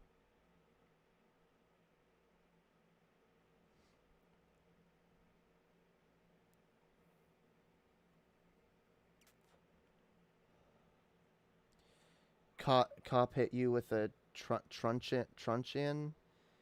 You hit him. He shoots you. You shoot him. Um, I mean, I recommend you read his Aga. Dude, I don't read. I would love to be the kind of person that just reads. I have too much ADHD. Unless you can recommend to me like an audiobook, which maybe there might be one, but I also don't have a shit ton of time to listen to audiobooks. Seriously, read to further your mind. I want to. I'm trying, yo. Um, I need to get my ADHD medicated, honestly, before I can, like, dedicate time to, like, serious reading.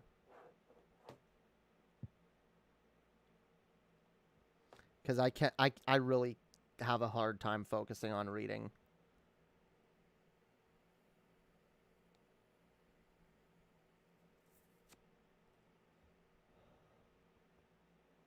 That's why I prefer to educate myself through like watching videos. Are you bi yet? uh, not really.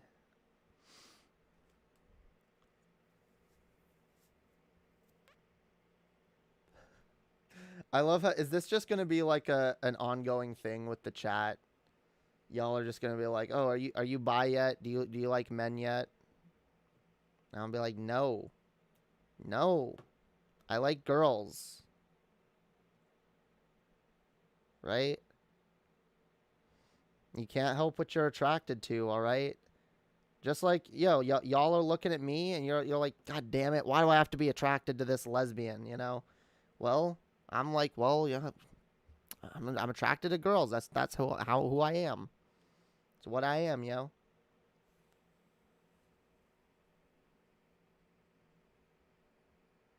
Make a sub to Audible, a perk so you know this stuff. I used to have Audible. I don't really have Audible anymore. I can't afford it. Can't afford it, yo. Femboys though, lol. Yeah, femboys are dope. I at least appreciate them aesthetically. I'm not really into people who identify as men either. But I can be like, yeah, yo, he's hot. He's a hot femboy.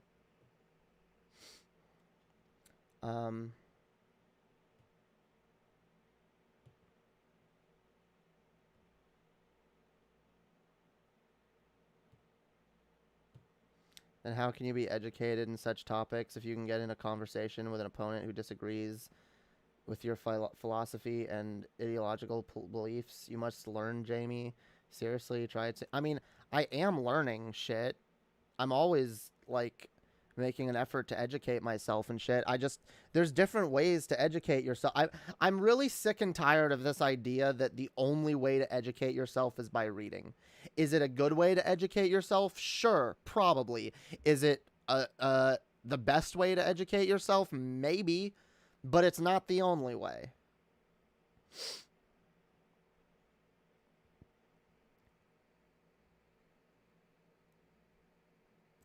I like boys, and I will never understand why anyone would like girls. Well, I feel the same way, just in the opposite direction. Well, I should say I like femininity, and I'll never understand someone who likes masculinity. I just won't. I don't like masculinity. I don't like it.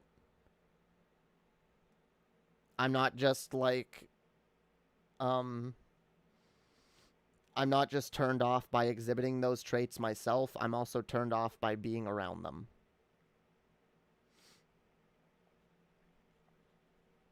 Um I'm just memeing. Yeah, no worries. It's a meme, yo. How much donations to make to make you buy? You know what? That will have to be a yeah, we have we'll have a secret reserve on that. You just got to keep on donating, all right? Keep donating and eventually you'll reach the Jamie is buy reserve.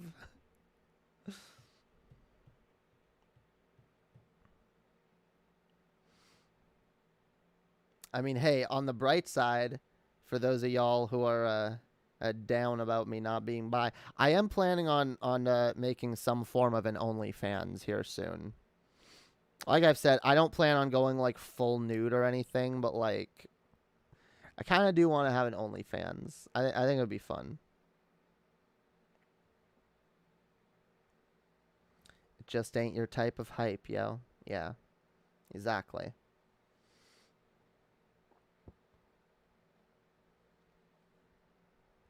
Yeah, asking me to be attracted to men is like asking you to be attracted to men. I mean, maybe you are, maybe you're bi. I don't know, but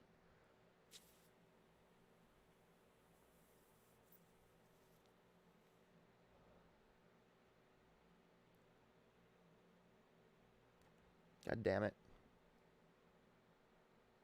I killed the battery, yo. I have contempt for OF.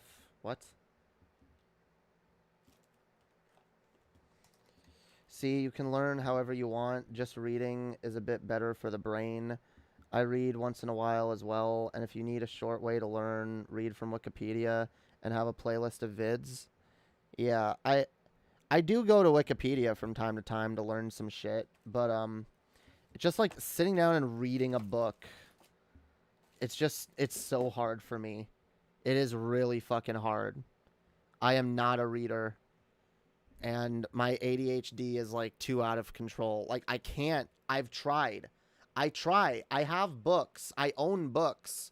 And where are they? Like every once in a while I'll like pull out a book and I'll be like there's none at my desk, but I have some books like over there in my room. And you know, no, I don't know what you mean by OF. I'm sorry, I just don't. Um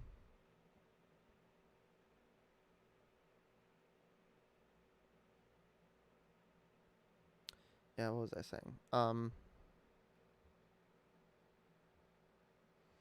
Time to learn something.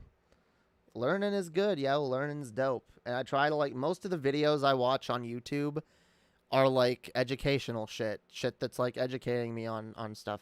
Yeah, I own books, yo. I do. I own books. But I try to read them. I try to sit down and open them and like I can't focus. Like what's your favorite genre of literature? Honestly, fantasy. And that's like I'll listen to like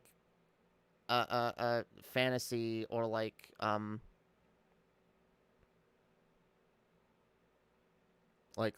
young adult fiction, all right? I'm not very advanced in my reading, all right?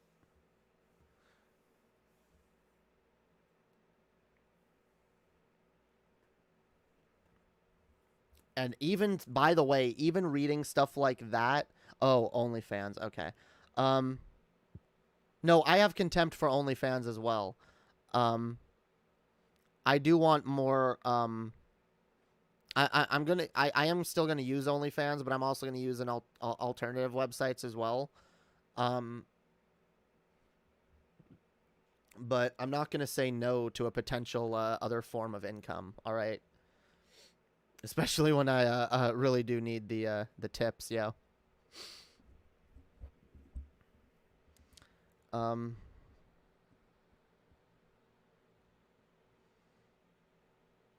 I mean the general population isn't. Yeah, that's true. Um.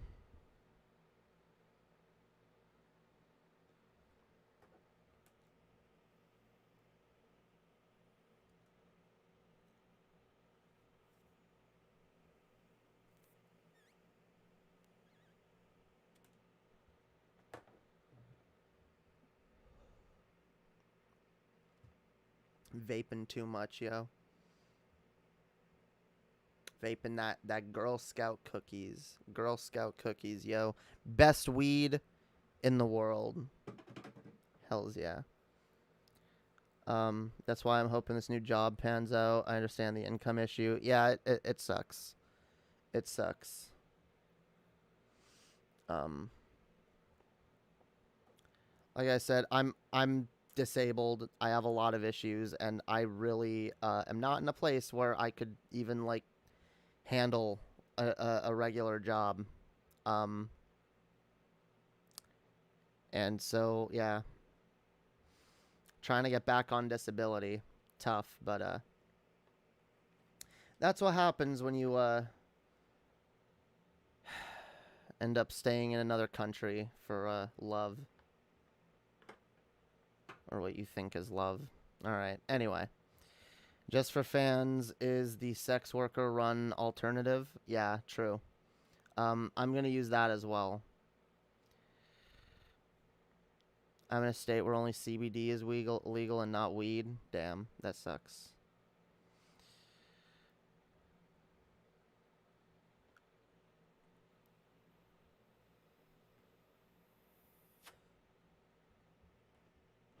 Fuck CBD. CBD is bullshit. Does nothing. It's a placebo, yo.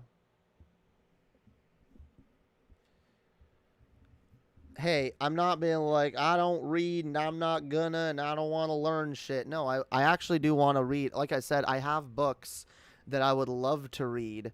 But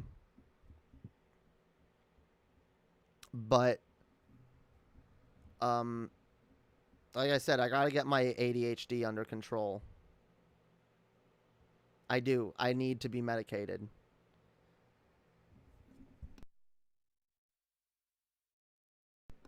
Like, I can't even... like, I get, like, restless just listening to YouTube videos, even. I can't sit still. I can't, and it's getting worse. It's honestly getting worse right now. I don't know what's exacerbating, like, the ADHD. Maybe it's my other symptoms. Maybe depression and shit doesn't help either. I don't know.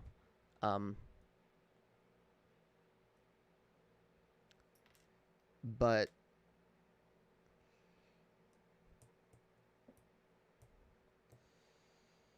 CBD is effective in doses larger than what is often sold.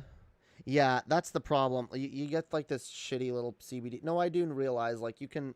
No, CBD does have an effect. I'm being a little hyperbolic there. Most CBD products that you buy are bullshit placebo shit, or because it's like there's so little in it. No, that is true.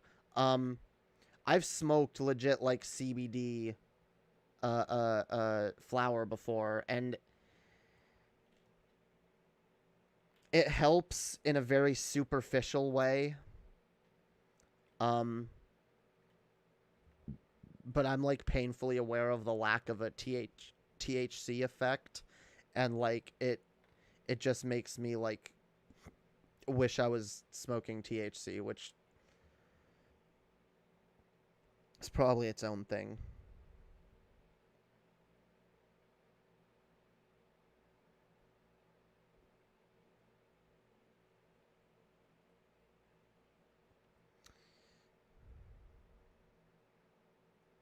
Yes, the Manson lyrics. I believe those are Manson lyrics you're posting.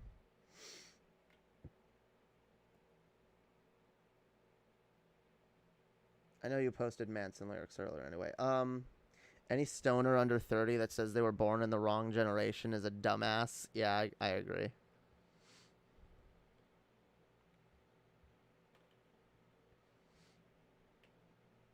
We're living in the weed generation right now. It's dope, yo. It's literally dope. It's dope. It's dope, dude. It's expensive to buy CBD in higher doses, but I think it helps a little. Yeah, that's the problem. if you want to actually medicate yourself with CBD, it's ridiculously expensive and not worth it. TJ introduced me to Manson. TJ introduced me to Manson too. And I still enjoy some Manson, but I also like I said the other day, I have some issues listening to him, especially his songs that literally reference his abuse.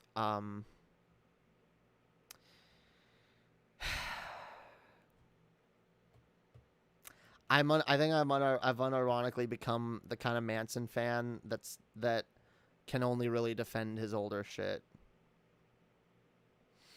I'll donate $2 if anyone can get that movie reference in under a minute. Oh, what? Wait. I'm thankful I'm just a caffeine addict, but it does make me nervous. Yeah, I don't know. I don't know what that movie reference is.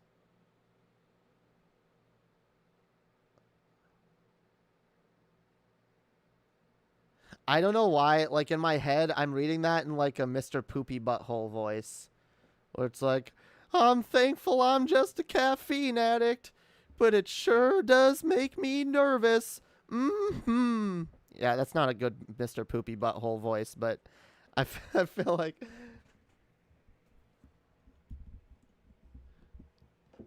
I can't do a Mr. Poopy Butthole voice.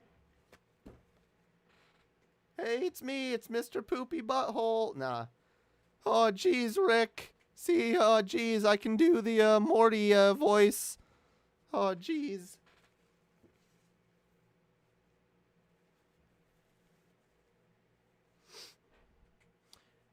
Same, Jamie. High End of Low used to be my second favorite album of all time. Learning he actually was that monster changed the meaning entirely for me. Yeah. I actually do still like a couple of songs from High End of Low, but yeah, they do kind of take on a whole different meaning. Woo-wee. Yeah. Sling Blade. I don't know what that is. Yeah, I can't do Mr. Poopy Butthole, all right? I can't do Mr. Poopy Butthole. You watch the finale? No, don't spoil it. I'm actually a little annoyed. Cuz my grandmother has a DVR and like television, which I don't normally have cuz yeah, fuck television. Who the fuck buys television? But like so I was trying to record all the Rick and Morty episodes on DVR. They got like messed up and I think I'm missing one. So like I like watching a season in order. Okay. I wanted to watch all of them. And like, now I'm like, fuck, I know I missed one and I don't know which one it was. Cause like one of the episodes was like, it was some weird shit where like episode 4 was actually episode 5 and episode 5 was actually episode 6. I was like, what the fuck is this? Like what, like, why is the DVR wrong? Like, why is the episodes that are on TV, like why are they marked wrong? Like that's so stupid. And so yeah, now I have to like I have to figure out which episode I'm missing and then watch them all. And I think I have all of them recorded now. But like, well, all but one. So I don't know which one I missed. So I have to like figure that out and catch up and finish it. So yeah, don't spoil it. If you spoil it, you will get banned in the chat. I had like a couple like articles and like videos come up for me today that I could tell like had like spoilers in the title, and I had to stop myself because no, I want to see it for myself. I don't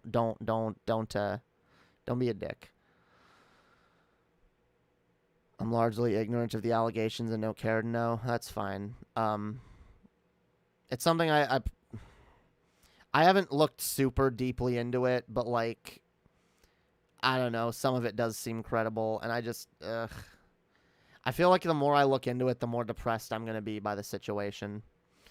I was honestly waiting for TJ. TJ was going to make a video defending Manson, and I was going to see what TJ's defenses were of Manson. And then, like, see whether they held up. But I don't know. Maybe there's a reason why TJ never made that video defending Manson. I don't know. Maybe he looked into the situation more and, like, got less confident in his... Because that's how I've felt every time I've taken a peek into the Manson situation, I felt less confident in my ability to defend Manson. So, yeah.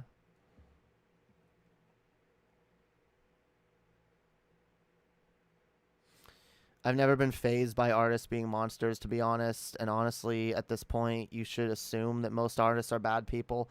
I do, but I do genuinely realize that, yeah, most celebrities are shitty fucking people. But it comes down to, like, a personal choice, okay? I'm not telling anyone else what they should listen to or not. Personally, it's hard. Just like I have personal reasons for being for not being able to enjoy the works of J.K. Rowling. I'm a trans person, and her attitude towards trans people has an effect on me. I don't like her attitude. It hurts. It feels like a personal betrayal, so I'm not going to engage with her work. By the same token, I'm an abuse victim. I've been abused in my life. And I have friends who have been abused, and listening to an artist who may very well have been an abuser, like is most likely an abuser of women, it's something that, like, knowing about it makes it hard for me to enjoy his art, even though, like, I already kind of suspected he was that way while listening to him. But having it confirmed, where I'm at now, I feel less comfortable engaging with his work than I did before. But I'm not going to morally impugn anyone else for listening to his music. Do you? Enjoy what you enjoy, all right? I would never take away art that someone enjoys that makes them happy. When I believe the art isn't hurting anybody. So, yeah, the art, it's not harmful. His music, it's art. But I get an uncomfortable feeling. I have certain feelings that stir up, that hit close to home when I hear certain lyrics. Or, again, when it comes to Harry Potter, honestly, the things in the Harry Potter franchise that used to give me, like, a warm and fuzzy feeling of, like, you know, and the things about Harry Potter that used to be comforting to me now ring hollow, knowing that the creator of it is so hateful and antagonistic towards people like me. So when it comes to what art you will or won't consume, it always comes down to a personal choice. I believe that. I can talk about my reasons for coming to my decisions that I've come to, but I don't believe I can make any prescriptions on others of how they should act or what they should be able to enjoy. After I found out about her anti-trans views, I tried to look back on her work, and I was disgusted. Yeah, it can be hard. And also, I also notice a lot of other problematic elements in the Harry Potter franchise now. Like, I mean, her ridiculous queer baiting with Dumbledore telling us, oh, yeah, he's clear, but never explicitly confirming it.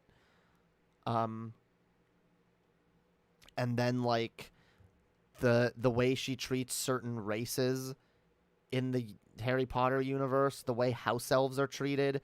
And then, like, I love how, like, Hermione throughout it is, like, the only house elf advocate. This race of people, of magical creatures who are literally just treated like slaves.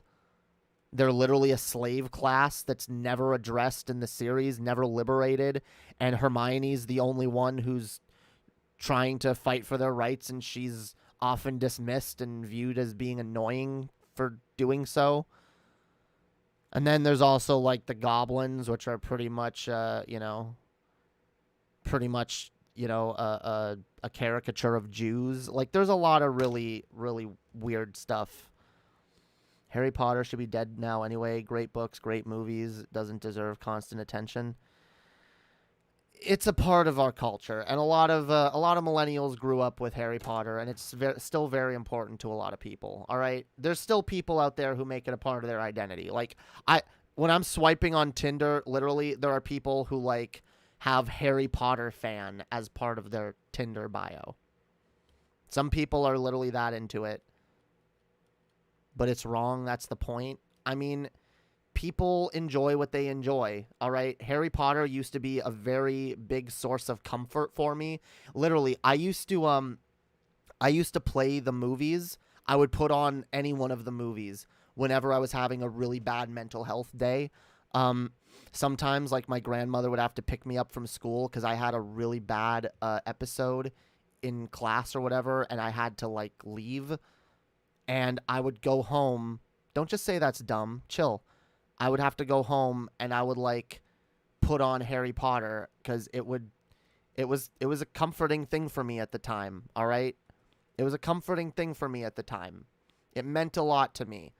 I legitimately did feel safe experiencing the wizarding world. It felt like a safe place for me. All right.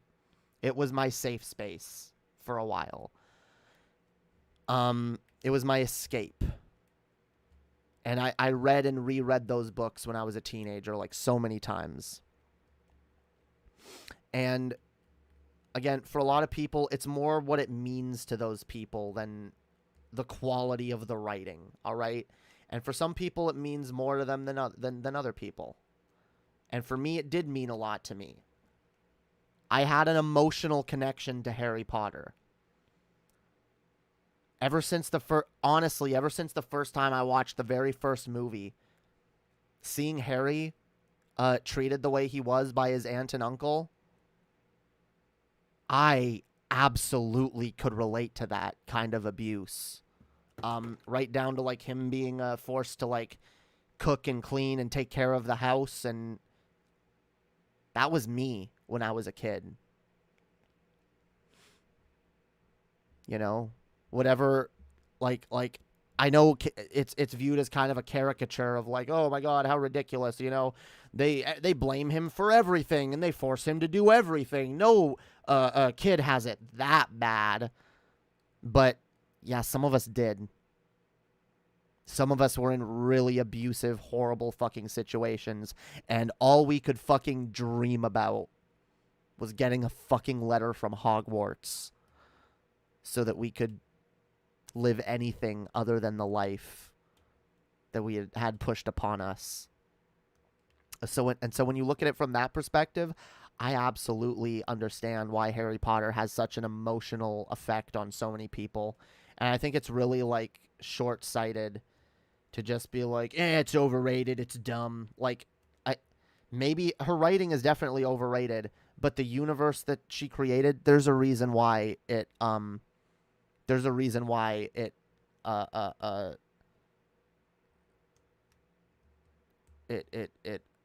related to a lot of people related to it. Jamie, you often misinterpret what I'm saying. Understand my comment was literally made responding to something made 30 plus seconds ago, not what you're saying. Okay, fine. That's fine. I was responding to the house elf point. You think the house elf point is dumb? The way the house... No, it's a literal slave class that... By the way, she never explicitly denounces it, like, in the book. It's never explicitly, like... It's just there as another plot device, you know? We don't actually address the oppression of the house elves at any point. We free one house elf in the second book. That's it. Harry, you know, he's nice to some house elves. He's not even nice to when he inherits one. He's kind of a dick to it. And whatever, Creature is a dick too. But, like, you gotta understand why Creature is a dick. He's been a slave his entire fucking life. Lavate las manos. Lavate las manos. Yeah. Wash your hands, yo. Wash your goddamn hands. I genuinely believe that Brian Hugh Warner fell victim to Marilyn Manson. He forgot he was playing a big character and became a monster. Maybe. Dobby gets that sock, though. Yeah, and all the other house elves remain enslaved. And again, Hermione's pro-house elf rhetoric is dismissed as a bunch of hyperbolic whining, basically. And, like, you know, Harry and Ron are, like, often annoyed at her for trying to do her house elf advocacy group. And she never gets vindicated for that in any way. What should Harry do? Personally free all the slaves? No, but, like, if he at least at any point explicitly took an action towards, you know, denouncing that culture, or if, like, again, Hermione, I think it's, like, the 5th or 6th book, maybe, like, the 4th even already, like, throughout the books, she, like, has, like, a house elf advocacy group that she tries to start, and, like, Harry and her hair on, ugh, here we go again. Yeah, keep on talking about that fucking organization. What's it called this week? Spew? That's a stupid name. Yeah, you're trying to fucking free house elves. What an idiot, yo. She's the Lisa Simpson of the group, the shrill, annoying voice of reason in an unjust world. I don't know, dude. It's never explicitly denounced, okay? It's never she's never vindicated. It never comes up again after it just becomes a thing that's not really talked about. I mean, I guess in the last book she's pro him being nice to Creature, but it's not like Harry ever even frees Creature. In fact, Creature ends up dying, doesn't he? Doesn't Creature end up dying to protect Harry as well as Dobby? Like, house elves are literally just throwaway characters that end up dying to, you know, for the well-being of the wizards that they protect. I'm just saying, there's a look, and I'm not saying it's hugely problematic. I'm just saying when you put all this shit together, like, it really does seem like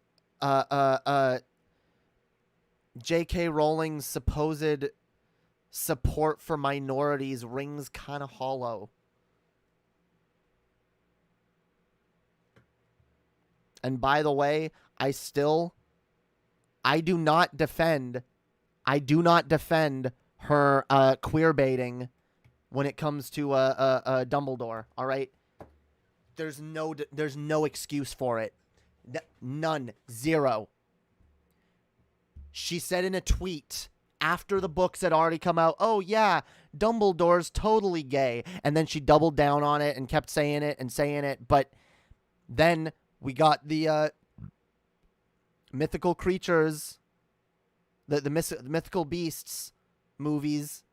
The first one came out. All right, didn't really feature Dumbledore all that much. Fine. Second one came out, did feature Dumbledore and Grindelwald, and they're supposed to be in J.K. Rowling's new canon, right? They were more than friends, right? They were actually in love, but she refuses to show it on screen. She refuses to explicitly write it in the text. She just wants to get the woke brownie points from the left by saying, yes, I have a gay character. In fact, I made, in my own headcanon, the most powerful wizard in the entire series gay. All right? But she doesn't have to actually commit to it by showing it on the screen. She doesn't have to commit to it by... because, by the way, if she does that, it's going to piss off the homophobes, right? It's going to piss off the homophobes. She's too concerned with not pissing off the homophobes that she's not really cementing her supposed stand as a queer ally. She said they were partners. It's all BS. She can say it all she wants. She hasn't showed us it. She hasn't showed it to us. So yeah, it does come across as just like virtue signaling, you know? It comes off as all performative. Oh, yes, my character is gay. Uh-huh. Oh, totally gay. Totally. Oh, yeah. Also, Luna Lovegood, she's trans. Didn't ever mention that before, but yeah. She's, like... That would be just as bad if, like, we suddenly found out after all these years, after all these books, if she just randomly, like, retconned. Oh, yes, Luna Lovegood actually... No, she's trans. She was always trans. She was always meant to be trans. There's really no subtext in the book that leads you to that conclusion, but no, totally, yeah, no, she's trans.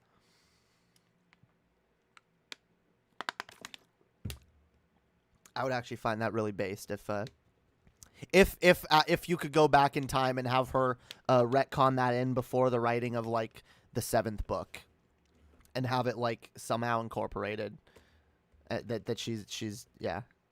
You know what? That's my new headcanon. You know what? Why not? Why not? J.K. Rowling can just randomly come up with a new headcanon for characters' sexualities and identities without making it substantially evident within the text. Why can't I do that? Yup, my own fucking Harry Potter fan fiction. Luna Lovegood is trans. All right?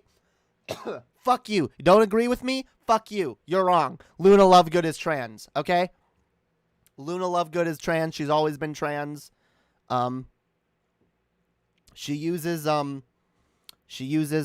magic to make herself look more like a cis woman, right? Because they can do that in that universe.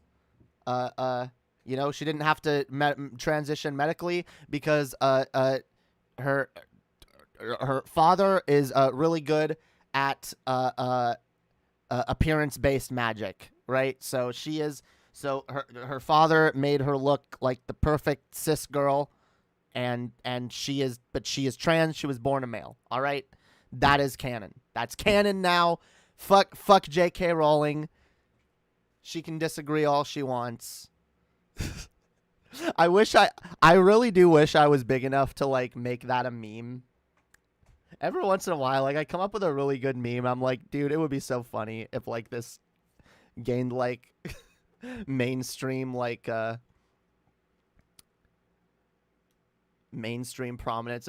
If trans people in general just started being like, yup, Luna Lovegood's trans. We're claiming her as a trans icon. That's, yup. Don't care. If Dumbledore can be gay... If Dumbledore can be gay with no evidence to suggest so, all right? Yeah. I can say that Luna Lovegood is trans. And there's nothing y'all can do about it. Nothing. Luna Lovegood better have an OnlyFans. Yeah. I agree, yo. Luna Lovegood is based. She's one of my favorite characters.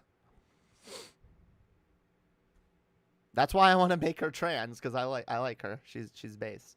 Yeah. You know what? I'm making her trans. I'm doing it. I've done it. What am I saying? I'm doing it. I've already done it. It's done. Next time I read the Harry Potter series, I'm reading her as a trans woman, as a trans girl. Yep. I am reading her character from now on as trans. I do think it's a little problematic that they had a cis girl play her in the movies. But it's fine. You know what? I'll let J.K. Rowling off the hook. She didn't know yet. She didn't know yet that I was going to retcon her series and make Luna trans, so it's fine.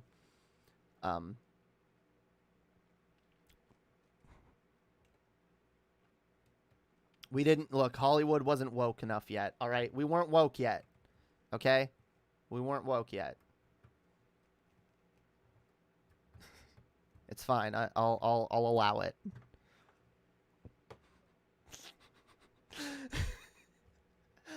Oh my god. Hashtag Luna Lovegood is trans.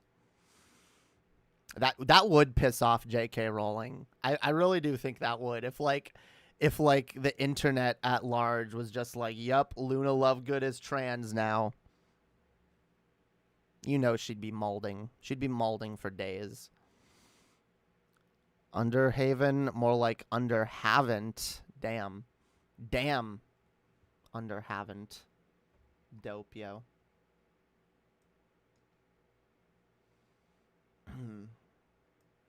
Toss a coin to your streamer. Oh, viewers plenty. Toss a coin. Toss a coin between my fake tits. Toss a coin in my titties. All right. So what? Soul hate bad. All right. Why not? Why not? That'd be funny. It would. It would, yo. Be hilarious.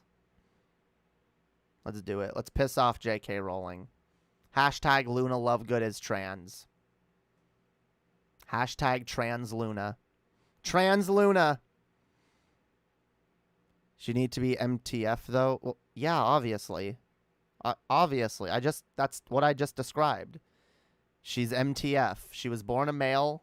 All right. And wizards, trans wizards, rather than using hormones to transition, they use magic, right? So yeah. Luna realized at a very young age that she was a girl, and she told her father, and her father was like, "Oh, well, that's easy. You know, I know how to do that spell, that magic, right?" And he did it, and now she is she still has a penis though. All right, she still has a penis, but everything else about her is completely feminine. All right, and it's based as hell. Hell yeah. Cause JK dumb turf, yo, she is.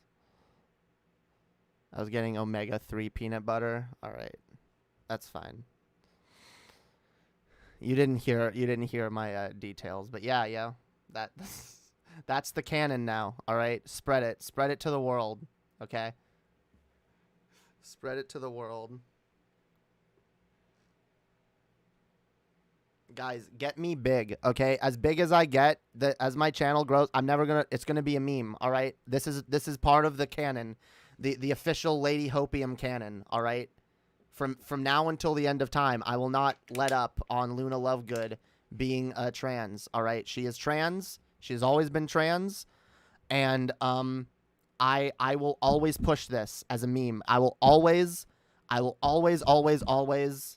make sure. If you guys are dedicated to the cause of sticking it to JK Turfling, okay? Subscribe to me, okay?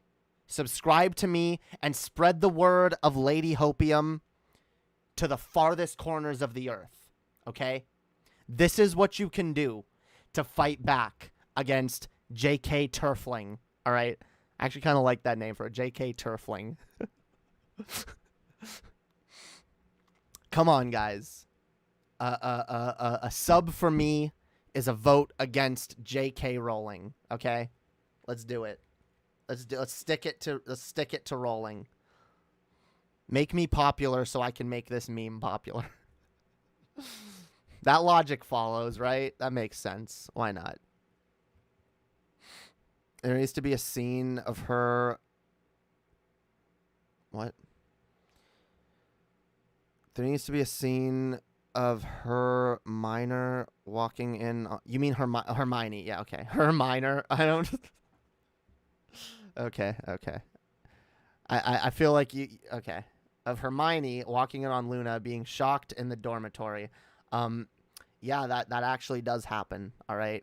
You may not know this, but in chapter 782 in Harry Potter and the Half-Blood Prince, there is a scene where it's not the dormitory, because if you would know this, all right, if you actually paid attention, Luna Lovegood is not a Gryffindor, so Hermione would never walk in on her in the dormitory because they don't share the same dormitory, okay? Luna is in the Ravenclaw dormitory. So, basically, Luna, being a Ravenclaw, and she's a Ravenclaw, right? Not a Hufflepuff. I believe she's a Ravenclaw.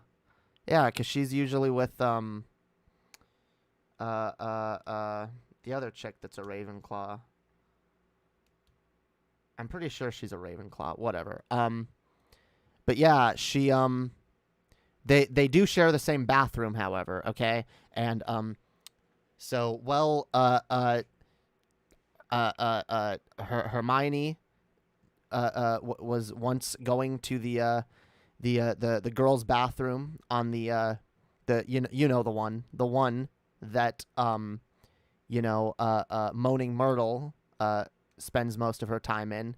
She went there because she was trying to find Moaning Myrtle, but instead she found Luna, who uses the bathroom, for privacy every once in a while, because she's like, well, no one uses this one, so I'm gonna use this, right? And she was in there, and Hermione assumed it was Moaning Myrtle, and opened the stall, and the reason, Luna was being bullied, and so she was crying, and she was in the stall using it and also crying.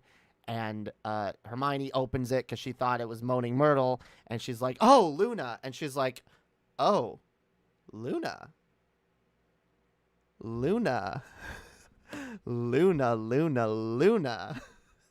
That's some mighty fine equipment you got going on there. Damn. Okay. So. Just want to run something by you real quick. I mean, look, we're both girls, right? Look. Have you ever been to a slumber party?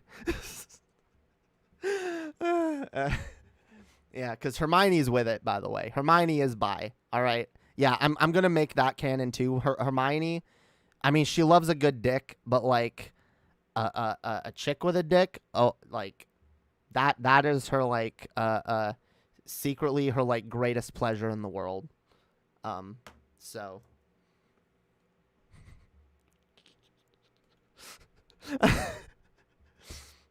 oh yeah, no, this is all gonna be canon. All right.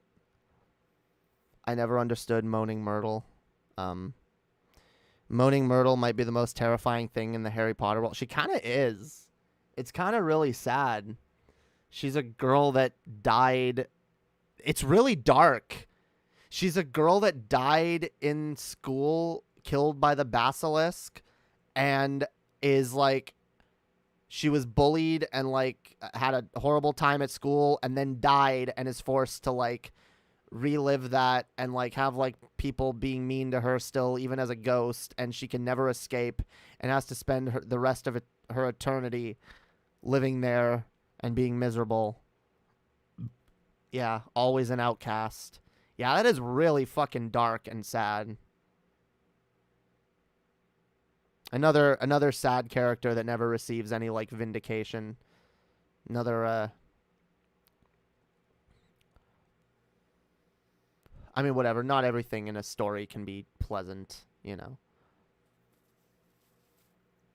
There's always going to be tragedy as an element to art, and it's good. Yeah, she died in the bathroom.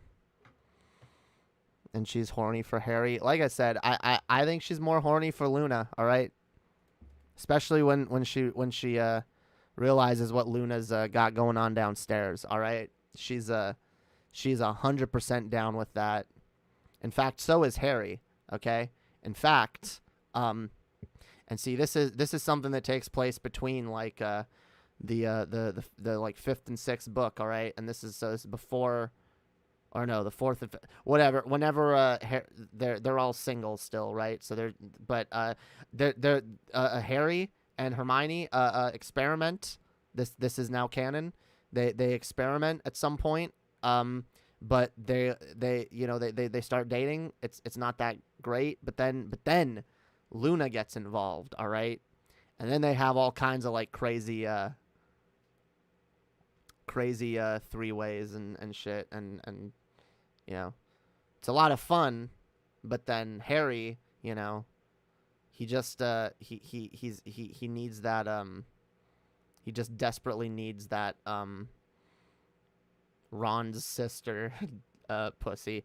Why am I even forgetting her name? Dude, they did not flesh her out as a character at all. Ginny, there we go. Even her name is forgettable. Ginny. Ugh. Yeah, Ginny was never properly established as a love interest for Harry. Not in any good way. By the way, how old is Ginny Weasley again? I think she's like 2 years younger than Harry. Or is she just 1 year younger than Harry? Because she doesn't go to school with them in the first year. Does she go to school with them in the second one? She might just be like a year younger than Harry. Harry married Ginny because she's a good cover. Yeah. Dude, we need to... there needs to be like a bunch of... Dude, this would piss off J.K. Rowling so much too. We need a bunch of like trans Harry Potter pornographic fan fiction, all right? We got to just turn these characters into trans characters and then like have them like fucking each other and like have like explicit sex scenes and shit and like just post that shit on Twitter and tag J.K. Rowling in it and be like, yeah, yo, this is what we're doing with your characters. Fuck you. They're all trans now. All Harry Potter characters are trans. All of them. All of them. Yep. Yep. Harry has a pussy. Y'all didn't realize this. Harry has a pussy. Okay? Harry's always had a pussy. In fact, it's the one thing that the Dursleys were actually super progressive on was trans issues. Yeah. So they allowed Harry to medically transition earlier than most people at actually 11. So, yeah. It happens right before the start of the first book.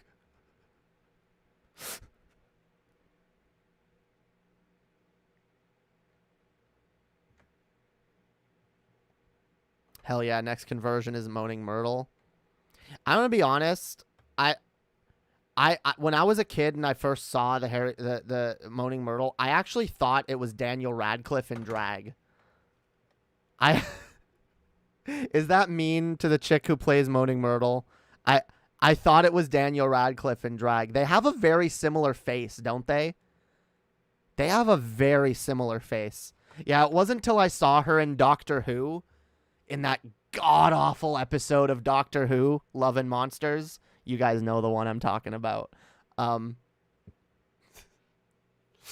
Yes, it's mean. I was a kid. I didn't know any better. I thought I saw her, and she had a similar face to Daniel Radcliffe. And because I thought they were siblings. Yeah, see what I mean? They have very similar, like, facial structures. They have to be related, okay? They have to be fucking related. Like, the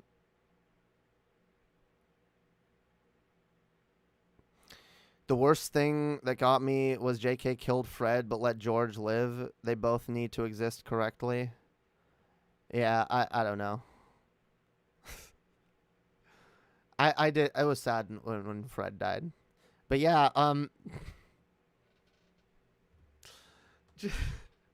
Moaning. Okay. Moaning Myrtle is cool though. Yo, what up? What up, Tav? Free Monkey Lubricants podcast. Oh, it's 20 seconds behind. That's why we were out of sync earlier. Yeah, yo, if you're ever behind in stream, all you gotta do is like 2x speed that shit, and you'll be caught up in no time. Yeah. So what I'm saying is, you could have convinced me at one point that Moaning Myrtle was trans anyway, but I guess that's kind of, yeah. I guess that's kind of not okay. But, you know what? We're doing it. Canon. We're making her trans.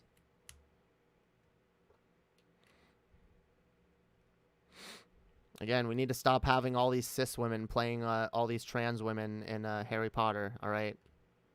It's not good. You know what? You know what else? McGonagall. Yeah. Yeah. McGonagall's trans. Yep. I'm doing it. I'm pulling the trigger on that one. You know what J.K. Rowling would say, right? She'd be like, look at these supposed progressive feminists replacing all women with men. All the female characters. You think men make better women than women. Nearly Headless Nick needs to be next with that bussy. Yeah. Why not? Why not? All of them. All of them.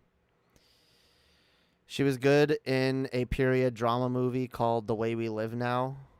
Huh. No, I've seen her good and shit. She's good. She's just, she's okay in Harry Potter, and she's in a very, very terrible episode of Doctor Who. Like, one of the worst episodes of all time of Doctor Who. An episode that, again, when people shit on new Doctor Who and are like, This is horrible. I can't believe Doctor Who has gone to shit now. There's never been anything this cringy. Go back and watch Love and Monsters, okay? And then watch it again. And then watch it for a third time and realize just how much worse that episode gets in repetition, and how much you just realize, like, oh my god, this is the most cringe-inducing thing on the planet.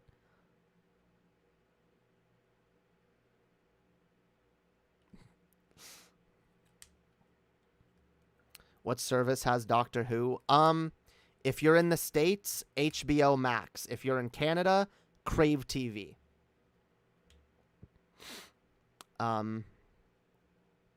But if you want classic Doctor Who, you gotta get BritBox on Amazon Prime, and I believe that's in both Canada and the US.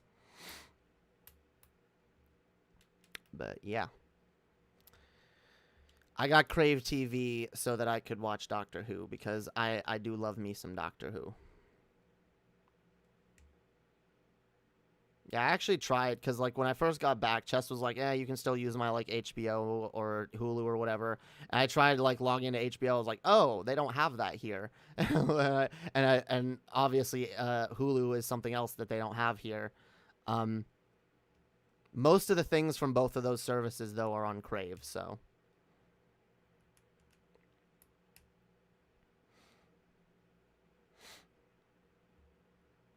Weeping Myrtle. Yeah. Anyway, I've been streaming for a while, yo. I've seen clip and memes of Doctor Who, but never watched an actual episode. I recommend it.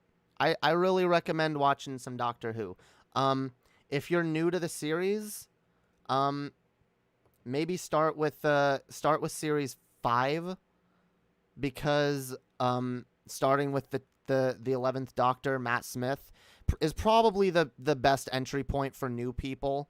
But I mean, you can start at season 1. Just, if you're gonna start at season 1, you have to be ready to overlook a lot of little cringy elements that I feel are way easier to overlook if you're already a fan of the series. Because it's good. Don't get me wrong. There's a lot of good shit. Like, all of Doctor Who is good. Like, every season has good episodes and bad episodes, but mostly good episodes. But there are some elements that are a little harder for, like, new people to get into. I feel like most new people, like, starting with series 5 with Matt Smith is the way that is the best entry point for people who have, like, no prior, like, reference to Doctor Who. That being said, I got into Doctor Who by starting it with series 1 with the 9th Doctor and the beginning of the reboot. And I got into it just fine. But, you know, like, it's just a fair warning. If you're gonna start from the beginning of the reboot, which I do recommend, don't start from the beginning of Classic. Start from the reboot. if you're gonna start right at the beginning of the reboot, then just be prepared to like sit through some episodes that aren't quite as good. But I mean, Christopher Eccleston, the Ninth Doctor, he does an amazing job in every episode that he's in, even in the episodes that aren't as good. In fact, most of his season is pretty solid. There's the farting aliens from the two-parter, and that two-parter can be a little bit of a slog, but you know, overall it's good. It's good. David Tennant, of course, the 10th Doctor, is amazing in series 2, 3, and 4.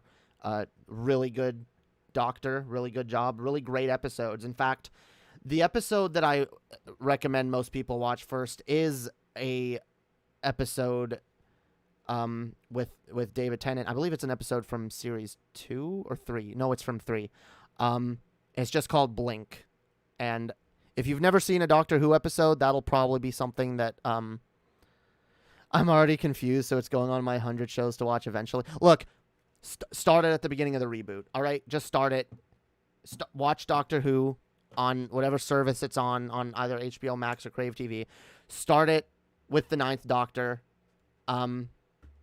It's called Series 1. It's not that confusing. But all I'm saying is if you don't enjoy it, if you start to like feel like, this is kind of cringy or whatever, I would suggest at that point, skip to season 5.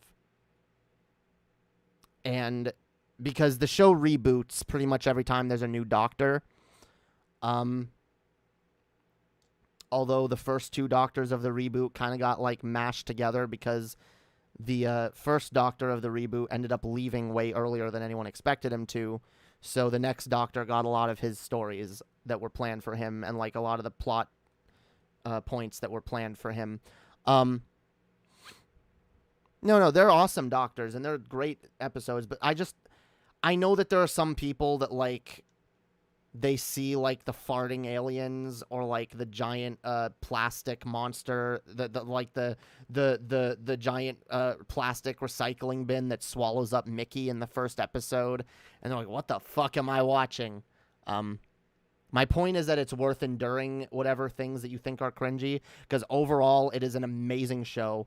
And the only reason I recommend people watching season 5 first is that I don't want them to like start with season 1 and then get turned off from it and not realize how amazing it is.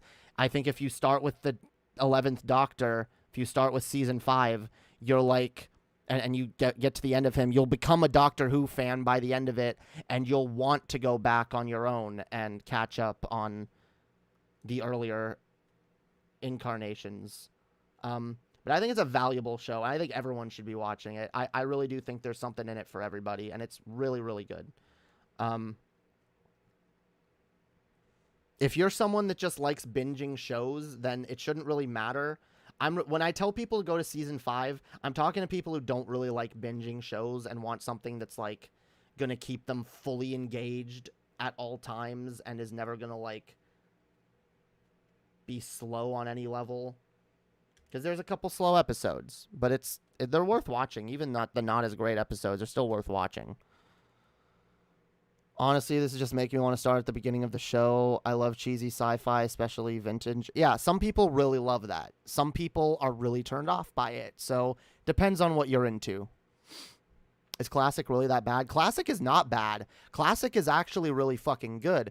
Just like I think series 1 through 4 are really fucking good.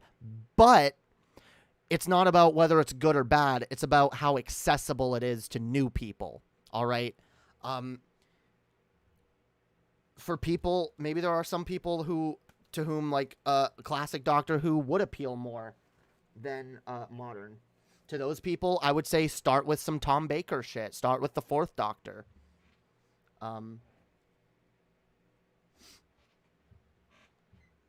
But the only reason I suggest season 5 is because I think that's the most accessible entry point to the most number of people. The Daleks, what are they? The Daleks are basically an allegory for like fascism, for like the Nazis. They actually always have been, right, since the very beginning. Yeah, the Daleks were always supposed to be like Nazis.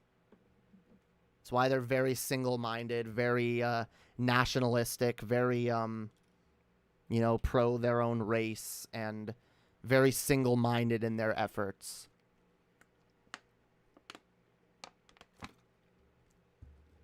Like, we believe in Dalek supremacy. Daleks are great. Destroy all other life. Yeah. Exterminate. Yeah. Because, like... Yeah, the Daleks have always been, like, an allegory for fascism. And there's always been, like, little tidbits in their stories. Like, little bits and pieces that, like, oh, that's, like, a little, like, fascist analogy. Or that's, like, a little, like... Yeah, Doctor Who's always been a very political show. And there's a lot of really good classic Doctor Who. The problem with classic Doctor Who is that its episodes are a lot more hit and miss. And harder to find, harder to get into, harder to start and watch in order, and they're long. There's like 26 seasons of classic Doctor Who, 7 Doctors, and then a movie with another Doctor. And so, like, for most people, like, it's just best to get into the modern reboot and then get into classic Doctor Who, which is good, and I recommend it to people, but, like, most modern audiences are not going to vibe with just random episodes of classic Doctor Who, or even just starting right at the beginning. Because if you start right at the beginning of classic Doctor Who, it is going to be quite a while until you get caught up, and a lot of the episodes aren't even available anymore. So, yeah, anyway. And it's British. Honestly, I like British television way more than I like American television. I feel like British television is more like, well, in general, like, it's more, I feel like a lot of it is, like, more real, more, maybe not Doctor Who, but Doctor Who has another element of, like, yeah, there's, British TV is a lot more real, realistic, cynical, takes more of a look at, like, how people actually are, and then another side of it is British television is also more political in a way that I can get with. And I just think they're good at, like, storytelling. I like British media a lot. Not all of it, but I do generally think, like, wait, 26 seasons of classic Doctor Who? Damn. Yeah. And not all the doctors are as good as the others, and, you know, some, like, that's why it's a show that is constantly evolving, and you can pretty much jump into it at any point. You don't just have to take my recommendations, you know? Like, you can start with the newest Doctor if you really want to, although you'll probably hear a lot of people arguing for why you shouldn't do that, because she's terrible. I disagree with that. I like her. She's not my favorite Doctor, but I like her. And she's grown on me, definitely. And I can't wait for season 13 to start. I do keep going back and forth between, say, series and season. It's, okay, like, if you're going to say it properly, because I don't know why, like, British television has this weird thing where they call seasons series. But the classic Doctor Who seasons are still called seasons. So there's 26 seasons of classic Doctor Who, and then 13 series of modern Doctor Who. So, but yeah, it's all good. It's all good shit. I like it. Hey, British television is a lot better than most American shows I've seen in the past 15 years. They really are. They really fucking are. Like, I feel like the writing is better. People are written more believably, and, like, we don't have these stupid fucking, like, Hollywood cliches that are so prevalent.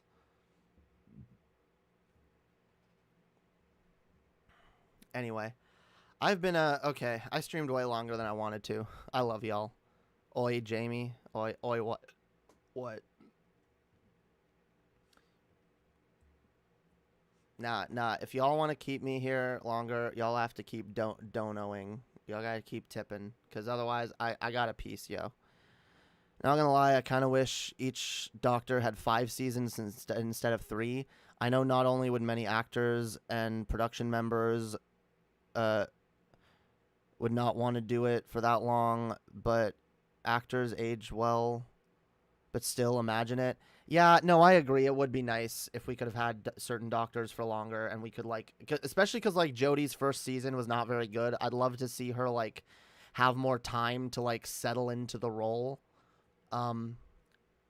But I really do want Joe Martin to be the next Doctor. I really hope Joe Martin is the next Doctor. Please, please, please, please give us Joe Martin as the 14th Doctor. I want it so fucking bad. Fugitive of the Jadoon was a great episode, and I love Joe Martin. She is brilliant.